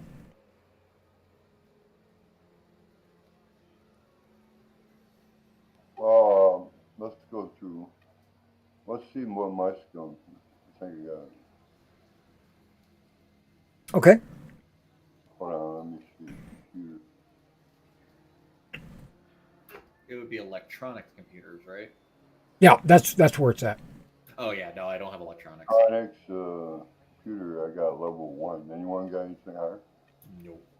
I got a total of +3. All right. Unless Mason has some, but he's muted. I keep thinking I unmute, and I guess I've got it backwards. I'm going to search for any archaeological digs or ruins or in the region. Yeah, this die roll is going to get you everything you need, depending on how good you roll. I also have a skill level 1, total of 3, so go for it. I didn't roll 2. Remember, don't delete System 32. Yeah, you're getting a 404 error. I rolled 2 1s. Ooh, that's a double. That's Snake Eyes. Yeah, I rolled snake eyes. Okay, so you can't roll again, but somebody else can try rolling. Yeah. Well, And you get a minus, and I won't tell you what it is, but you're getting a minus for being the second attempt. That's a fun one. Anyways, okay, so computer with a minus. Let's go. Oh, whoops, it'd be this one. There we go. So it would be a 9. Yep. oh, nice roll. Okay, so you find some fragmentary and confusing information.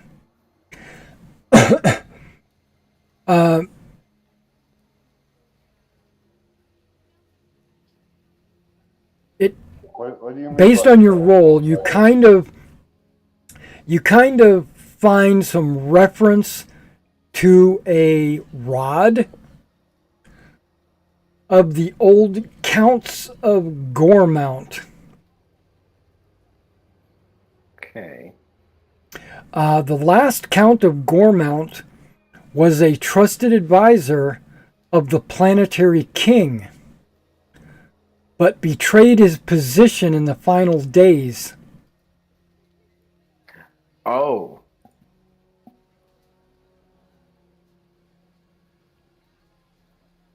Is that something related? And it indicates a general location of a repository.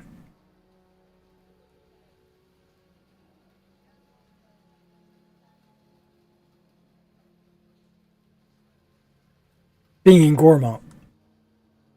Okay. I'm gonna go to the admin again. Yeah. I'm gonna ask them if they have a computer guy that can give us a handle.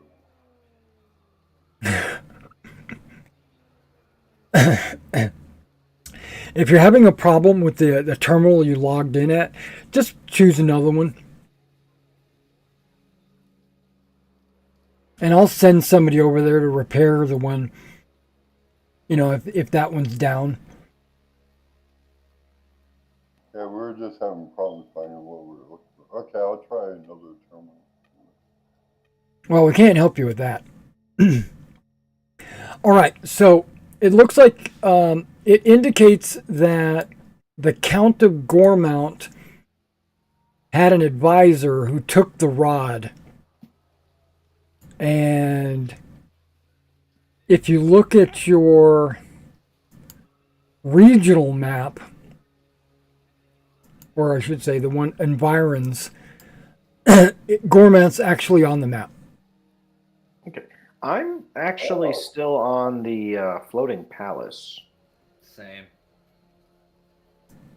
So that is related to what we're looking for. Maybe Well, we- when I give you a pop-up, it should still be on the screen, right? No matter what page you're on. Right. Does it? It sounded like you were referencing a map, though. I am, but the map is part of a handout. Okay, it's the handout map still. Okay, cool. Let me see if I have a actual map of Paal. I do. Oh, okay. So it's Gormount is what you were saying, right? Yeah. That might be better for you guys. Is there any trains heading that direction? Yeah, those gray lines are the train lines. That's what I'm saying. It's like, is there any trains going in the next like 10-hour? How long? So Oh, that's a good question. there's no flying the ship there, but can we fly the air raft? We could take the air raft. Once you have a reasonable idea where the repository is, you can begin making preparations to get there. Using your ship is not a good option. They will be fired upon. No, we're going That's to use the air only raft. if we didn't have the universe's best pilot behind the. That's right. No, we're gonna use it. Thus, a trip on ground is necessary. The repository is in or near the ruined city of Gormount, which was abandoned 2 centuries ago. The quickest way there is to take a passage on the grain train to Parflex Junction, then hire or otherwise obtain a vehicle. Or you can just take your own vehicle. Let's take To the the air air raft. sled? To the air sled. Yeah. Let me check Can we some. cross the train there, or is the train too rough? So you're looking at maybe 210 kilometers. That doesn't look right.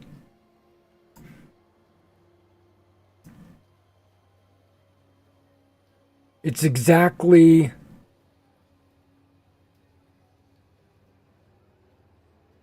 like 25% more than what I show you. So instead of 210, it's probably like 300. Let's just call it 300. All right. But you have 1500 range on your air raft. Yeah, let's take the taxi back to the port. Oh yeah, so we can go there and back like 100 times. Right. So yeah, Oh, you we're could Paal. you could fly from the Pal downport just straight north. Yeah, let's go pick up the air raft. That would probably Yep. be, yeah, that's my vote. And we'll do that next time we play Okily doke. Yeah. because it's 10 o'clock. Let's try to get Tomlin to let me know if we're playing next week or the week after. All right. Just give us a holler and let us know. Right. Yeah, we'll just put it in Discord. Yeah, I'll bug him about it. Either once he's home or like in the morning. I don't know Appreciate when it. he's coming home this week. Right. Okay. So over the next few days, I'll check in to see what you guys come up with, Right. and then we'll post it for everybody to see. All right. So I guess that's why it's red, because it's abandoned, and it's been abandoned for over 200 years. So It does make sense. Well, it won't be abandoned here shortly. it'll have a increased population of 4. Hopefully it's the ruins that we're looking for. It might be the ruins you're looking for. Well, the records say that there was a count that had a rod similar to the one that you guys have. So we'll see. Alrighty, see you maybe next week. I'm gonna have to figure Maybe next week or the week after. We'll figure it out. And for those of you watching on YouTube, I will post an upcoming video date and time once I figure out what that date and time is going to be. All right, you guys have a good night. I have to take the trash out, and that's it. All right, I'll see you guys. Night, everybody.